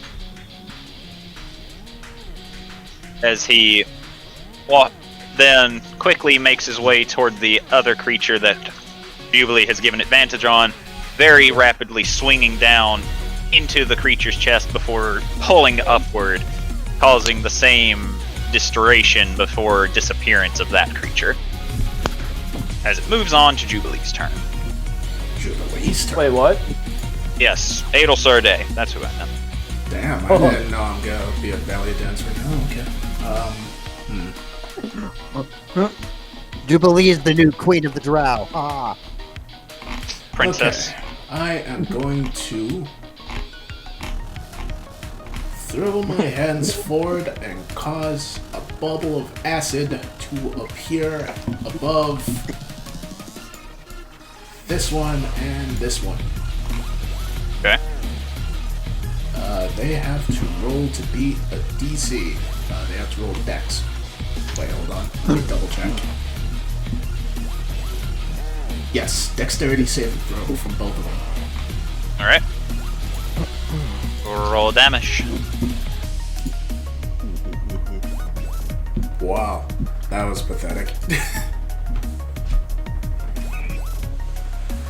So, you cause the bubble of acid to form over it before it drops down on both of them. Green smoke filling the air, as it's very clear it's doing something to them, but neither of them seem to be too terribly bothered by it. Okay, alright. What else should I do?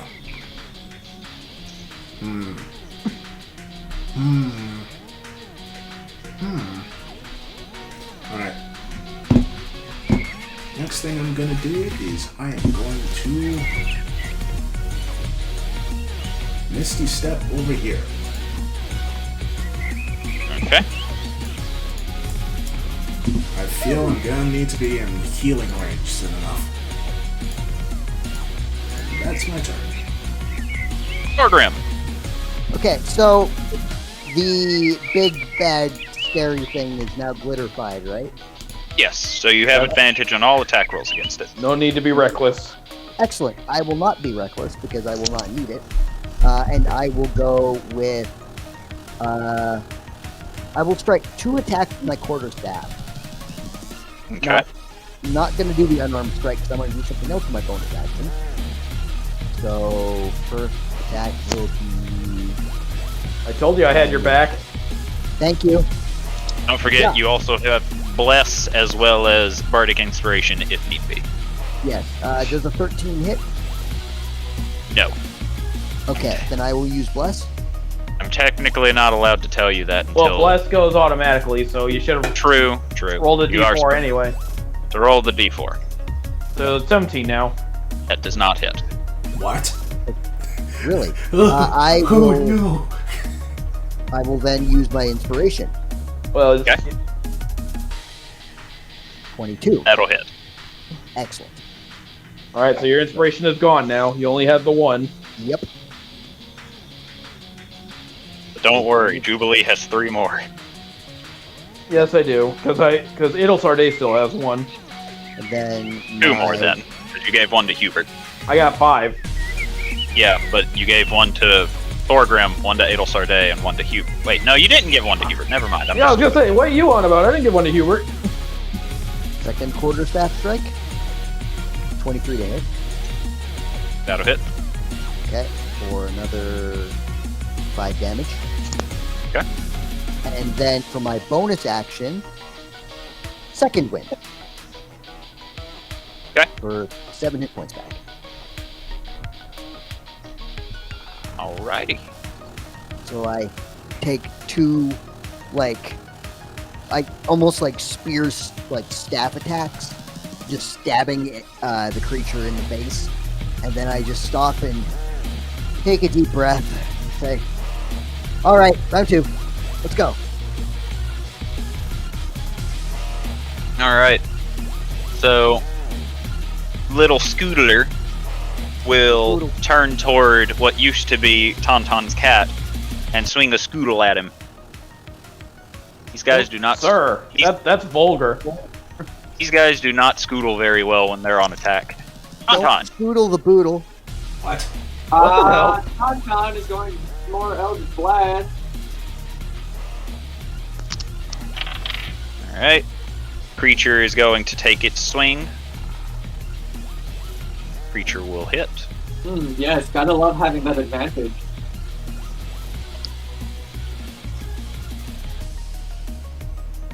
That good old-fashioned nat 20 Eldritch Blast.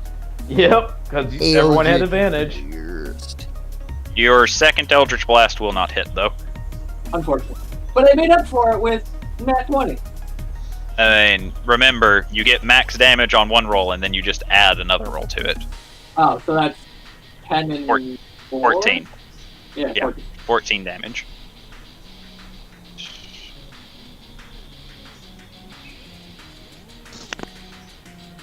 Still, pretty good. Alright. So, you feel a sudden surge of magic course through you as this Eldritch Blast feels like it's much more powerful before you immediately hurl it forward, speeding through the trees, just crashing through the branches and slamming the creature directly in what would be its face. And you see a crack form along it, and then you fire your next one, only for this one to bounce off the creature's hide, slamming into one of the tree stumps, blasting it into splinters. Yay! Well, they can't all be winners. Anything else? I don't think so, because I don't have a whole lot I can do with this bonus action. Yeah, no, I got nothing. Alright. Jubilee. Gonna make my way over here, and as I'm heading over there, I will add Vicious Mockery to this one right here. Alright. What do you say? God, even among your kind, you're pathetic. Okay, so it needs to make what kind of roll against you? Wisdom. Hold on, I'll put it up real quick.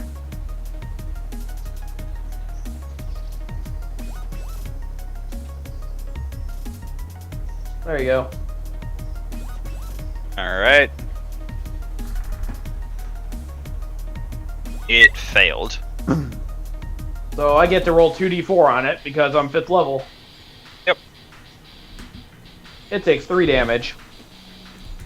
Alright. So you know that it heard you, and you know that you dealt the damage. However, it doesn't seem like it's too terribly bothered by your insult nor your shenanigans. Bonus action will re-up Thorgrim's inspiration. Okay. Thank you. Uh-huh. As Shards. Scoodle will scoodle a bit closer to its big brother before taking its attack at Thorgrim with a 16 to hit, Yep. dealing 2 force damage. Yay! See, I told you it was pathetic. As Stop tickling me.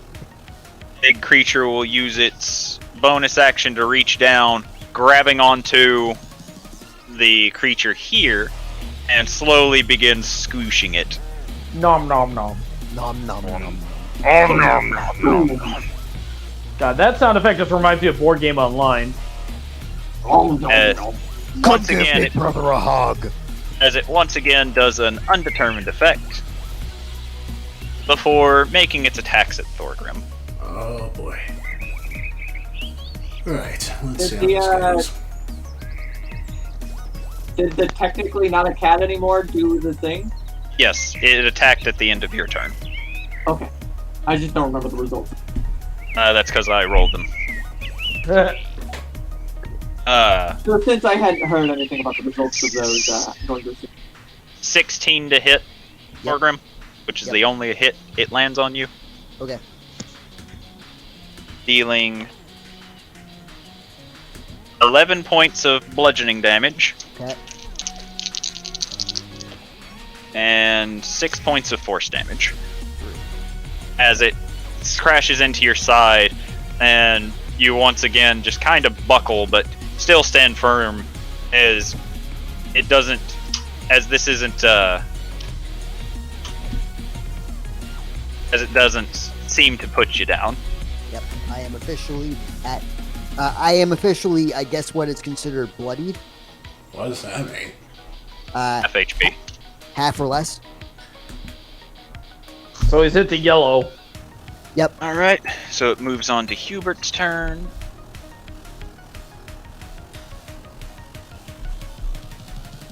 Hubert will use his Bless. Oh wait, he doesn't need to, he has advantage on all his attacks. Hubert chop. Alright, so he'll use Bless to try and hit. Bless will let him hit all 3 attacks. Nice. Go, Hubert. Hubert chop. As I will just roll all of the Zamash together for simplicity's sake. What is the damage? See damage. For 21 points of piercing, and he'll throw in 1 smite somewhere in his flurry of 3 attacks, as he doesn't want to use all of his spell slots. Oh, fuck. Jesus. As Thorgrim, you see him come up with both blades before he begins slicing into its side. You see bits and pieces flying off. He even managed to sever one of the smaller arms, which you watch crumble into dust as it makes its way. Before his final hit, he rears backwards, stabbing the sword into the creature's side, and you see it burn with radiant energy, but doesn't go down. Shit. Damn.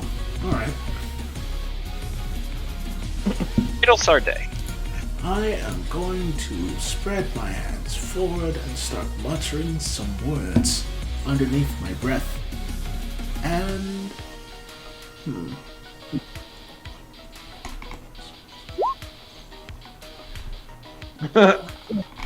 Fire. Alright. And I cast Mass Healing Word on basically everyone I can see. So the cat, Within 60 Thorgrim, feet. yeah. The Everyone cat, except Tauntaun. the cat, But Thorgrim, Tauntaun didn't Hubert. even do healing. He's still at max health. Yeah. So's Jubilee, actually. Fuck it. You're You're getting getting healed anyway. You're getting your health whether you want it or not. So how much healing are you doing? So that is 7 HP. That was a lot more impressive in my head. I mean, I will heal you all. So is it 7 7? HP is very useful. How was it 7? It's 1d4 It's plus 1 to 4 my plus spellcasting ability. for each slot. Ability level. modifier. Yeah. Yeah, so that's the thing. Your You gotta use another D4. Oh. your spellcasting modifier is a 3, so it'd be 4. Yeah, I was looking at the Yeah, wrong but he thing. did it above 4th level, so he needs to do another D4. He doesn't have a 4th level spell slot. Yeah, it's 3rd level. So Oh, then you heal. no, that's it. 4 health. Okay, so everybody gets 4. Okay. Excellent. That's pretty pathetic. He just gave us all a band-aid, pretty much. But that's all healing word is. So that was your bonus action. What's your action? I'm just gonna hide in the corner in shame for a quick second. After that, I am going to do Acid Splash once again on this one and this one. So I'm gonna need a roll from them. And I'm going to Acid roll Splash. myself.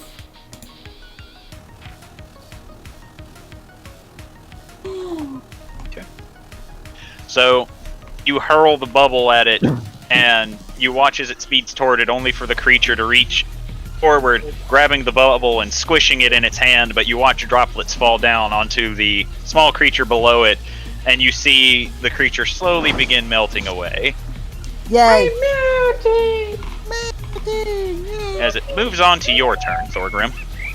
Okay, well, emboldened by the fact that the big, scary beastie is the only one left, seemingly, I would like to strike out with 3 attacks once more to the big creature. It is still affected by glitter dust, correct? Correct. Correct. Have not stopped concentrating on it. Excellent. And I'm going to take my quarterstaff with both hands this time. Okay. Okay, so, first attack. 18. That'll hit. Okay, second attack. Natural! Oh, Jesus! 2 natural 20s in a row! So, Alright. and then my unarmed strike is probably not going to hit. So You got inspiration. Uh-huh. And bless. Which I'm going to use. I'll first use inspiration. So that's a D8. Making it an 18, which I assume will 19. 19. Making it a will- 19, which hits. Excellent. So let's see. First attack will be 1d8 plus 4. 8 damage. Nice. Second attack will be, let's see. Automatic D8 plus 4. max so damage, so 12, so a d8 plus 16. Why is this image copyrighted by the Wizards of the 21. Coast from Hey, what? 2015? And then, No. Why is it plus 16? Because a maximum hit would from me would 18 plus 4 is quarterstaff 12. would It's be plus 12. So 5 plus 12. Are you getting? Yeah, it'd be 5 plus 12, not 5 plus 16. Is it? You don't get to you don't get to don't get- double your ability modifier or rage. It's just Oh. the doubling of the die. Oh, okay. So yeah. Still, it's pretty good. Yeah. So that would be 4 less damage. So Okay, that's so 17. how do you want to do this? Oh, excellent. Thorgrim will use his first attack, and he will again spear it in what I assume would be its stomach to make it buckle to the ground. And as it lets out like I would assume, an unearthly moaning wail, Thorgrim will go, shut up! And will leap into the air and just do a big overhand swing with his quarterstaff. Alright. So as you do, you slam down onto the back of the faceless being's head, and you see its head slowly snap forward before it begins crumbling into dust, before all that's left is a pile of white powder before you. Woo! I have a quick question here. What up? Would Nasher be able to see the sword that caused all this? No, the sword is gone. Okay, It's disintegrated. we're just making sure.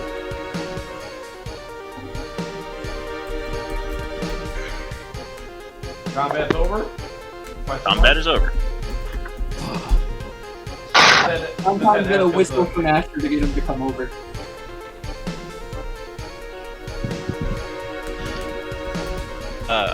Just a moment, if you be so kind. I think we need a short break, guys.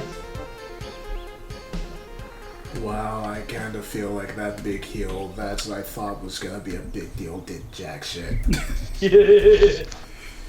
Like, oh, Made him he beat up heals up to 6 people. That's great. 4. Denied. That's 4 times up to 6. So, Nasher will begin moving towards you very calmly. I'm just gonna reach up and pet his head. Thorgrim will exit his rage, take a big deep breath, and then just flop onto his back.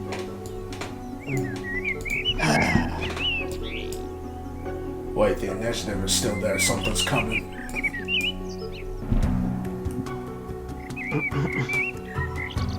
Alright, What we're is safe it? now. No sudden gooses? He's gonna make us Anywhere? re-roll it one of these days. We think you're safe, and then something turns up. Re-roll initiative. I do not see a goose. You're safe. For now. Heck. Adel's going to head over to Hubert. Are you okay? I am well. She's going to look at the white stuff on his arm. Freezing. You see him brush it away, and looks barely like barely looks like a first-degree burn. Okay, Fanfare, we get it.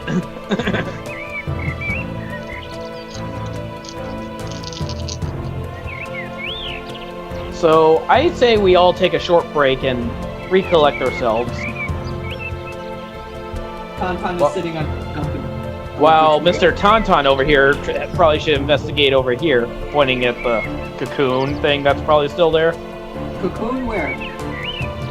Cocoon there. Over by where the dead guy was. Where the big thing came out of. Okay, I'm gonna take Nasher with me to go investigate. So, are we going to talk about that too? Pointing at what used to be the cat? I have a feeling that's under his NDA. The only thing I know is that it looks remarkably similar to what we just killed. I'd say it's the same race. Alright, Tauntaun, what exactly are you trying to find? Anything at all that I can find out about the cocoon. You are fairly certain that while the cocoon used to be a person, said person's life was used to summon forth the being, essentially.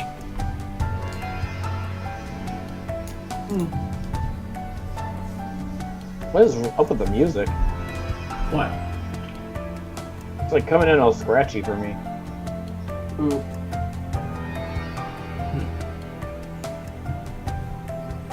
It is not scratchy on my end, so I'm assuming it is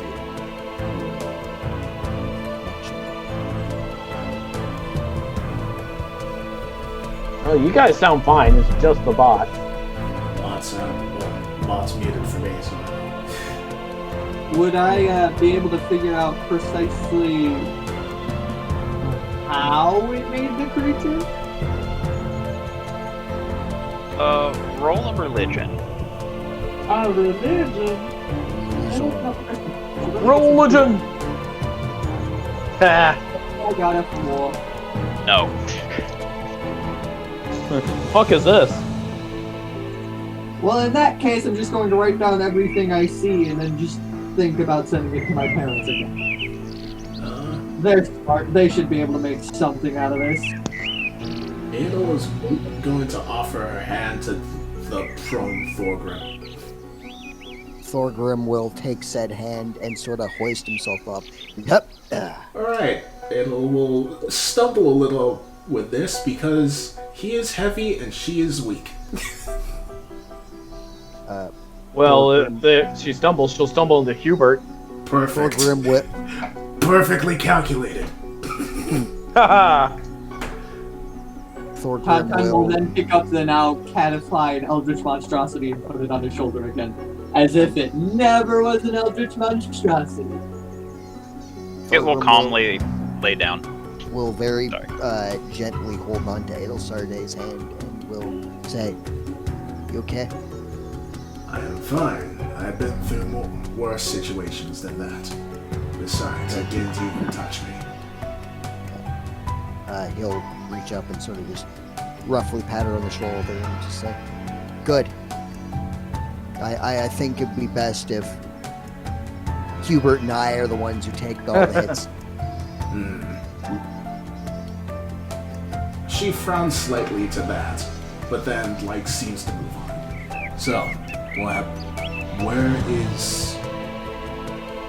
I remember hearing that's they managed to capture one of the people, yes? I'm fairly certain that, he says, pointing to the strange cocoon, which is in the shape of a humanoid, used to be them. That's disgusting. That's depressing. Oh yeah, another thing. Does it still have teeth? No? That's I why. assume you meant the Does anyone know cocoon, what yeah. dental records is? Dental records weren't a thing till the. So while this shenanigans is going on, Jubilee is humming a nice tune to promote the Song of Rest to help everyone recover during our Okay. short rest. I mean, Okay, if you take a short rest, it will proc, but until such Sergeant? point as everyone says they are. Sergeant, you can't blame me for not knowing if this world knows what dental records is when there's fucking what's-her-face with Iron Man armor. That's a fair DM, if you could ask or answer this one question for me. How does one accomplish a short rest? You just state you're going to take a short rest, and then you all take a short rest. However, right now, everyone is talking, so until I hear a unanimous agreement of short rest. I mean, I I'm kept down trying to for bring it short up, but people keep drowning me out. No, I heard you, and I said yes. Yeah, I'm down for a Would- short rest. Would like to vote yes. Keep it Okay. very much like a short rest as well. So during a short rest, you can use your hit dice to recover HP, and thanks to Jubilee, you regain an extra D6. Okay. See, How this is does why one- I'm Say, for example, I spend one hit die. What do I do? So, roll what your hit die is. so whichever hit die you spend, because you have 3 different hit dice Oh, yeah. technically, you roll the hit die. Whatever you roll on the die, you add your Constitution modifier to, and then you put that to your total HP. Excellent. Okay. So, Just for keep in example, mind- if you used your D12 plus your con, which I think is 2, and rolled it, you would be able to gain 11 HP based off of my roll. Gotcha.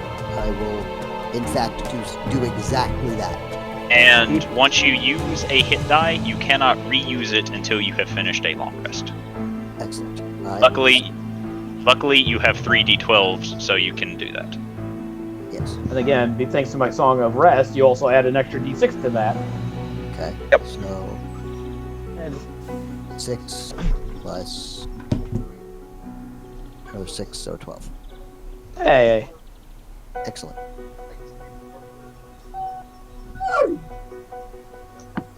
Pretty So, you all take a moment to recuperate and rest, and talk amongst each other. With and again, Hubert kind of having his arms crossed as he's watching Tauntaun with a very not so great look.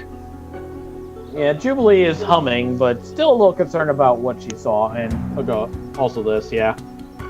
Tauntaun is paying no mind to Hubert and is still scribbling down about the cocoon. So my inspiration dice are back. cool. That's the other reason I wanted a short rest, so I could keep that charged up for you guys. Good. Elle is like walking over and looking at the cocoon as well. And she doesn't look very happy.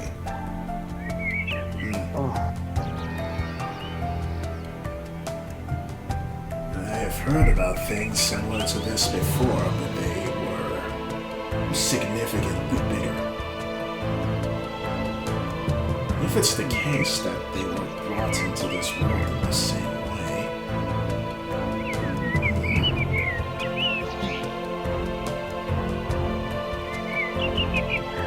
Hubert, do you know anything about these things? Very little. Merely that they do not belong in this world. Other than that, I am uncertain. This is definitely going on the report. Yes. Again, Jubilee has just found a bush to sit on. She's just kind of sitting, kicking her feet It's, as we rest. it's unfortunate we weren't able to save anyone. At least they won't be doing anything further here. Hopefully have their to go souls can back. rest easy. I guess we'll have to go back to that lumber mill guy and report the bad news, eh?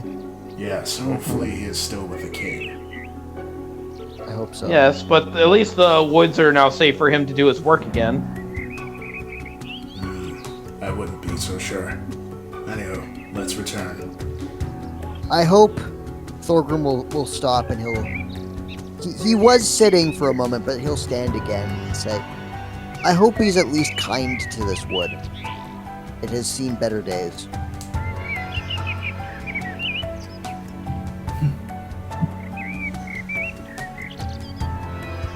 You remember the dream that I mentioned? Yeah? What about it? In the dream, I came here. This is where I met that bear that I talked about. So this place it's special to me now. Didn't they mention claw marks around here? It did. They On the also streets. They also stated that there may have been a bear. There was. Are dwarves known to sleepwalk? She says, directing her attention to everyone else except Thorgrim. I am unaware of this. That's like asking if humans are prone to sleepwalk. I think it's just a by person thing. Looks at Thorgrim. I assure you I was wide awake. Well, how do you dream when you're wide awake then? That's a philosophical discussion for another time. Who's to say we're not all dreaming right now? Thorgrim will Looks go... to camera. The fourth wall does not exist. Thorgrim will go to the fallen tree, and he will... he assumes that there are claw marks upon this tree specifically. Are there? Yes. He will glide his big dwarven fingers across them. Don't worry, old friend. I'll protect this place for you. Then he'll pat the trunk. He will look to the rest of the group. Right, so I'm assuming we are going to go back to the castle now. Yes. Amazing! I have letters to send. Alright. Here's hoping postal street. Depends on where you're sending it to, I'm assuming.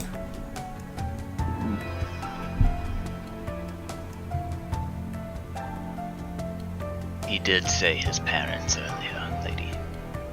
Yes, but where are they? Are they in his home country or somewhere else? They never really leave the library.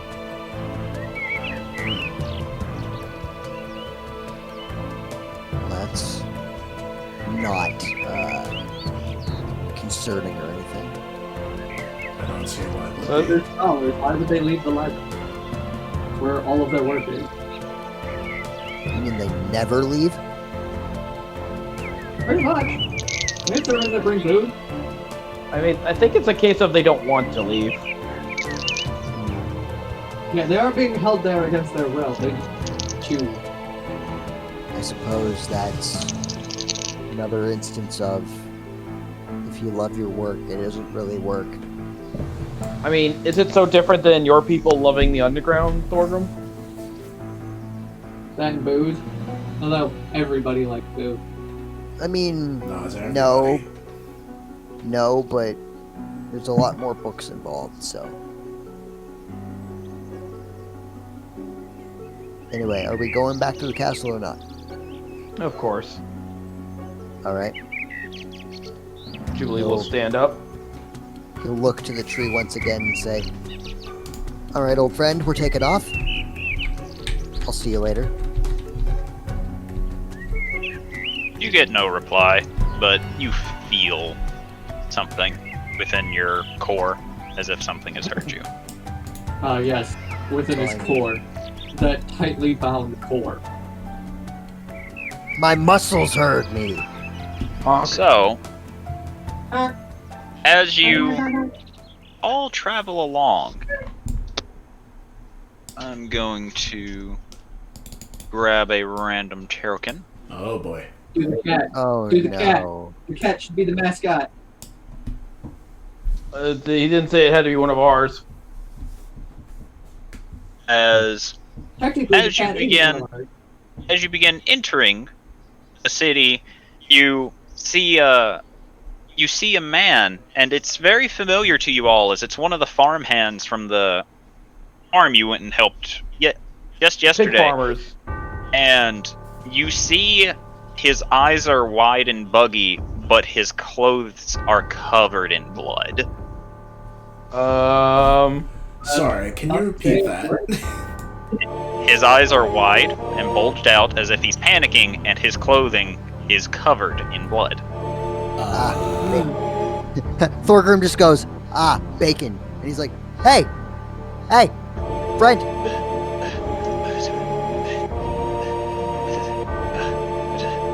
What's happening? Are you okay? They came back. Who came back? He wants me. He wants to baptize me. I don't want to be baptized. Thorgrim will walk up to him. Speak up, man. What's going on? Are the Catholics getting rapey again? He said Whoa. he's going to baptize us. Save us. Who did? It was horrible. Thorgrim, if nobody else is going to do anything, Thorgrim's gonna just grab this guy and just slap him. Okay. I was actually about to suggest that. Snap out of it, man. You smack him, and he just continues muttering incoherently. Sir, who's trying to do this? Maybe we should let the crazy talk crazy. Sir? And he once again just devolves into random mutterings, just constantly repeating the same. He's trying to baptize us. He wants to baptize. Okay. This Sleep. man's broken. This man's broken. Whatever I did literally. whatever Who is he? He said I don't. He doesn't seem to comprehend what you're asking of him. Can I? Okay, sleep. Can I attempt an intimidation check? Sure. Who is he? At this, he immediately cracks and just begins cowering on the ground, trembling. Well, Alright, plan B. sleep. I do have one question. Wait, no, not sleep. I have I one knew it. question for me. With my telepathic voice, can I make it sound like anything? Technically, no, it sounds like you. Wait a minute, I'm a changeling! Exactly. Technically, it sounds like me. I don't have a normal voice! I mean, your default body is your normal voice. Fair enough. Anywho, let's try telepathy. This can only go probably badly. What to say though?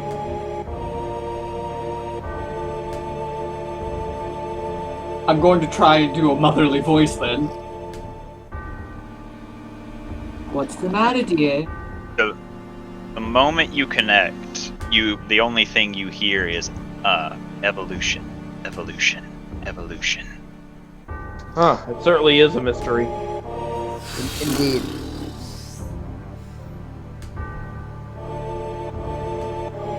Wait, what do you mean I hear? My telepathy's one way.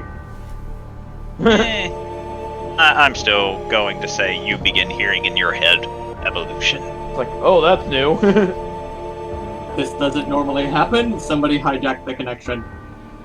I'm sorry, what? Don't question it. This man Well, I've is got a question when you say something about connection and we have no context for it. this man is broken. It's best to let him rest for now. We don't have much time. I have a feeling I know where these people are. We need to check the altar. Yes, we do.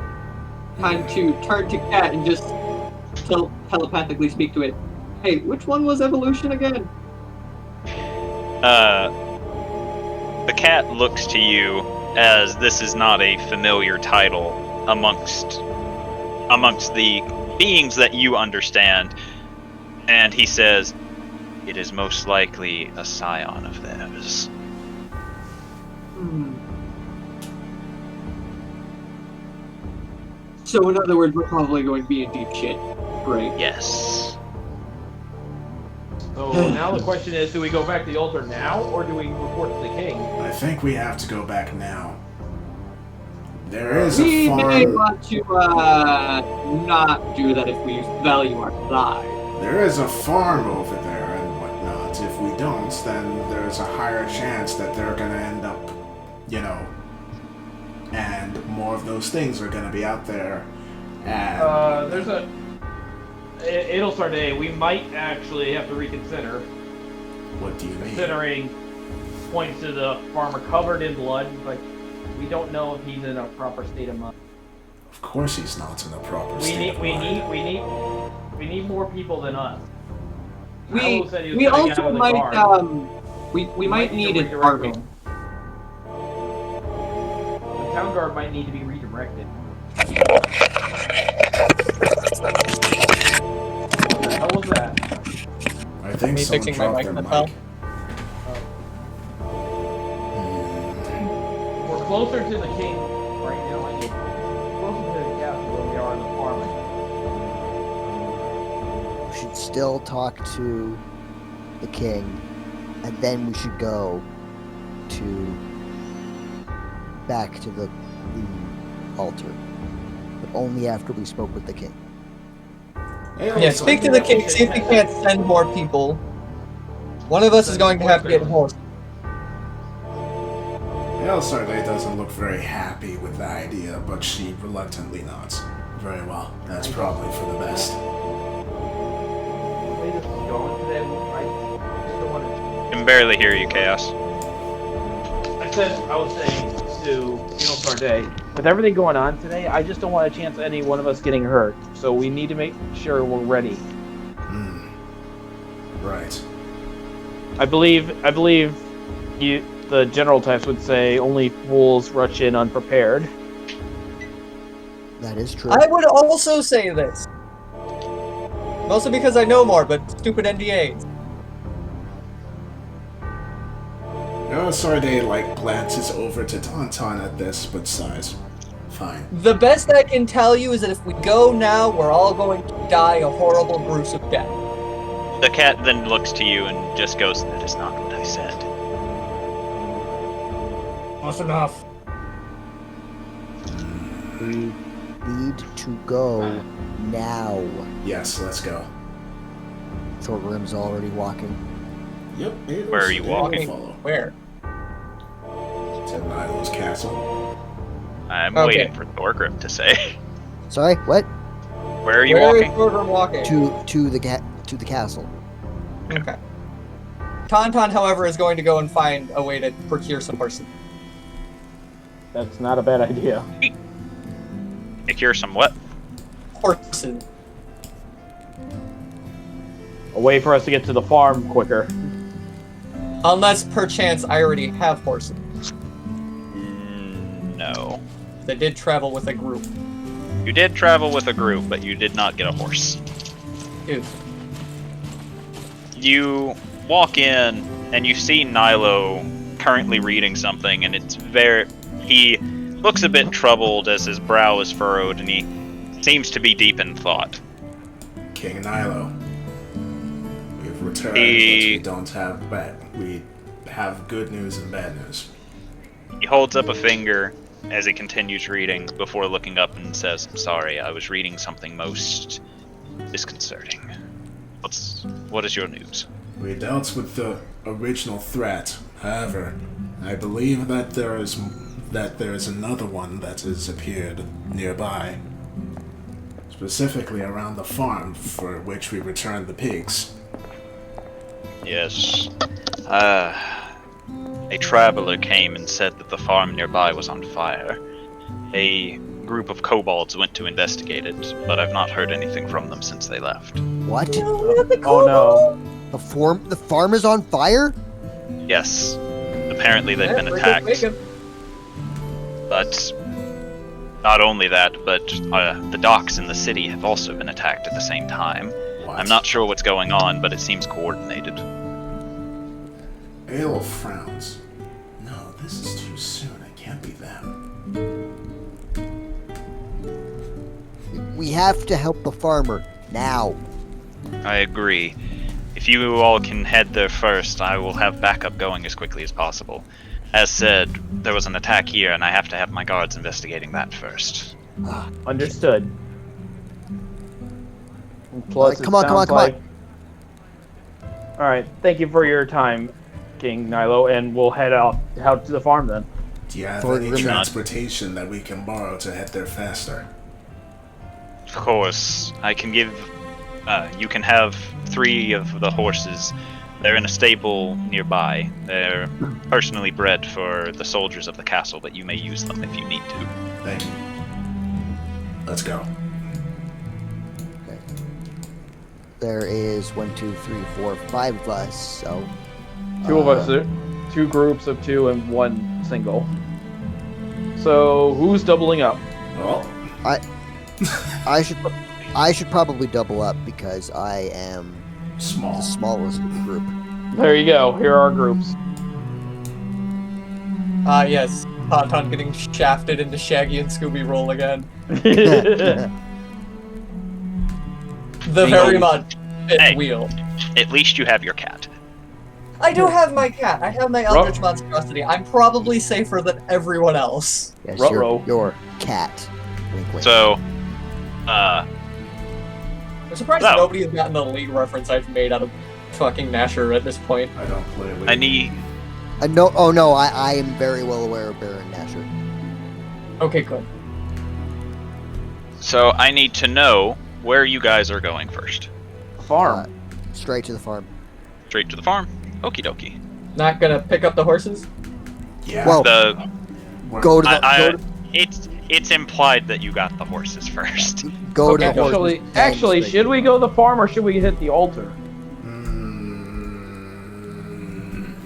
I mean, one's on the way to the other, isn't it? Yes, that's true. I guess, yeah. Alright, yeah. We'll go by the farm. If we don't see anything immediately, go to the altar. Alright. So, you guys begin heading off. Hubert takes the lead and begins leading his horse along in a very swift gallop. I need whoever is currently steering the horse to roll an animal handling. That should be interesting. I think you're probably better at that, Jude. Are you sure about that? Okay, so I guess we're tied in terms of like we both have +2. Yep. Although Tauntaun's handling it like a pro. Hey! That- He's ridden a few horses in his day. Tauntaun rides for a living, guys. Yeah. Yeah, come on. He is very much the group hoe. They're an expert rider. And I'm the bard, so that should tell you something. Alright, so... Yeah, but you're a wholesome bard. I am a very lewd warlock. So, I take it, Thorgrim, you aren't going to do anything with Nope. alright, With- the with- horses. Oh, Horses. I mean, I could also try an animal handling check. You could also just give the Animal help action. handling. I will do that then. I will be like, no, steer that way. No, that way. So, Oh, that's better. with the help action, Jubilee, you manage to get a hang of it a little bit better. As you all stop by the farm, you see two boars laying down. You see all of the buildings currently burning, as the farmer dwarf is currently limping around, just more or less grumbling in anger. And you see that in his right hand, he's currently dragging what looks to be a battle axe as he's muttering angrily.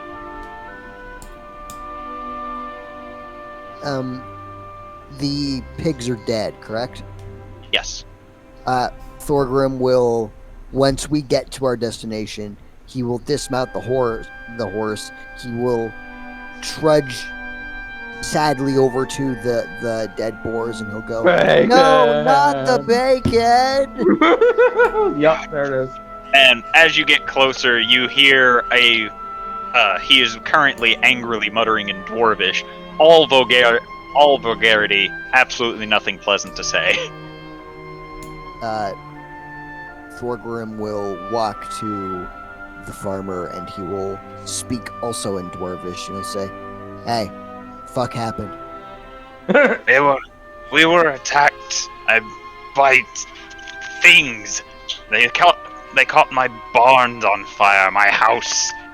They tried to capture my farmhands, but they managed to get away. They killed 2 of my fucking pigs. Were they like undead things, or were they like weird things with multiple arms and legs? Or They were definitely weird looking. Was there any of those cult guys with the funny looking hoods? I saw someone, but they ran off whenever little tiny dragon-looking fucks came along to help. Where did the guy run off to? Ran into the forest. The little fucks followed. Got it. He'll go to the group, and he will... You can tell that he means no ill will. He's just very angry that essentially his livelihood is currently burning. Yeah, that's totally Understandable. Thorgrim will go to the group.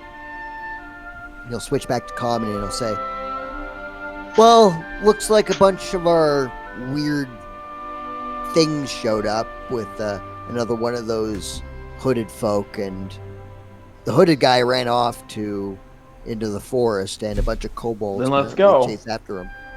Let's go. Those kobolds are our friends. Let's go. Yep. Indeed, we best hurry. So, as you go into the forest, you come along and you see leaned against one of the stumps of the tree a body currently slumped forward, and a short distance away you see another one currently laying on its side. Oh no. Neither of them are moving. Damn it. Jubilee will rush over to the close. Try to check and see if he's still alive or not. Nope. Alright, Adel's going to try and check, like, what caused this poor person to die. And how quickly they did. Well, when they did. 6, damn it. Roll a minute. You're not... you look them over, and the best you can tell is this person was just beaten to death. Are these are the ones that were smitten by Jube, right? Only their leader was, but yes. Shit. They're still so young. Where the hell is Edo? Edo, whatever the fuck his name was. Come on, we have no time to waste. He probably went To the forward shrine. with the rest of them. Jubilee's starting to take off to the shrine right now. Do not rush forward. The last thing that we want is to run into a trap. I understand that you are frightened or deeply upset by their deaths. I am too, but the last thing we need to do is become emotional. We need to get to the shrine now. Yes, we do, but do not rush. Take things slow and be prepared. And then she, glances over to Tauntaun. And do not do anything to the bodies. I don't plan to. Good. Personally, if I do anything to a body, it's going to be one that deserves it. See that you do. Thorgrim will begin walking briskly. Alright, so if I remember correctly, Jubilee will... they were the ways up here. Tauntaun, do you follow? Yes. Okay. Also, Also keeping an eye out for Yeah, anything. do keep in mind that since you did take a short rest, your spell slot is back. Oh yeah. That is the DM's friendly reminder. Do not get accustomed to them. I won't. Hubert will intentionally take point on this. I will keep close to the group in case something jumps out. I wish to be in the line of fire should something happen. Alright. Are you all trying to be stealthy? Yes. I don't think stealth is gonna help us here. I'm gonna As try. best as a man on horseback can stealth, yes. But you're not currently on the horses. What? When did we get off the horse? Went to go in the forest. Fuck. Horses won't go into the 6 forest. again. Oh. Yeah, I was just thinking that we're still on the horses. Don't worry. Hubert also rolled a 6, so you guys ain't stealthing. Wow. At least not we very suck. the two people who want to go quicker stealthing way better. Alright. I rolled a 4! God damn it. I have a Oh negative my 1. God. Don't blame me. So, you come along to a very familiar shrine. Adel Sarday, your boot kicks a rock, which goes skipping forward, which causes Hubert to turn around, kicking the same rock even further forward, as you notice two things guarding the bridges, and they don't look like undead. The easiest way to describe them is they look like walking mounds of flesh. Oh, As God. you see a man currently standing on the altar with 2 kobolds on either side. You can't currently see this one, so as the man is wearing very dark robes, and Thorgrim, you recognize the pattern flowing on his robes, which looks like twisting tendrils going out. And what's even worse is you actually see on his chest the twisting tendrils coming off of him as he goes, "Oh, you are interrupting the baptism." I would like to rage. Oh. Alright. As you do that, you see the man pull out a vial of what appears to be water before casting it down over two of the boars, which seem to be entranced by him. And as you begin panting and grumbling, the rest of you watch a horrific sight as the pigs begin squealing out very loudly and very clearly in pain, as you watch their foreheads begin splitting open. Ah. And as soon as I can find these tokens, you will know just DM. how spooky this. Point of clarification. It's him, right? This is not the same man. No, It is he's not? bearing. No, he is bearing the same symbol, but he is not the same person. Okay. Is this the Cult of Watcher symbol? No, this is a different one. Oh, okay. Gonna erase that off this note. Would Tauntaun recognize the symbol? Roll an Arcana. Or roll a History. We'll see how much you've been paying attention. And as you watch the boar's head split open, you see a very strange thing pushing out of its body, and then you hear,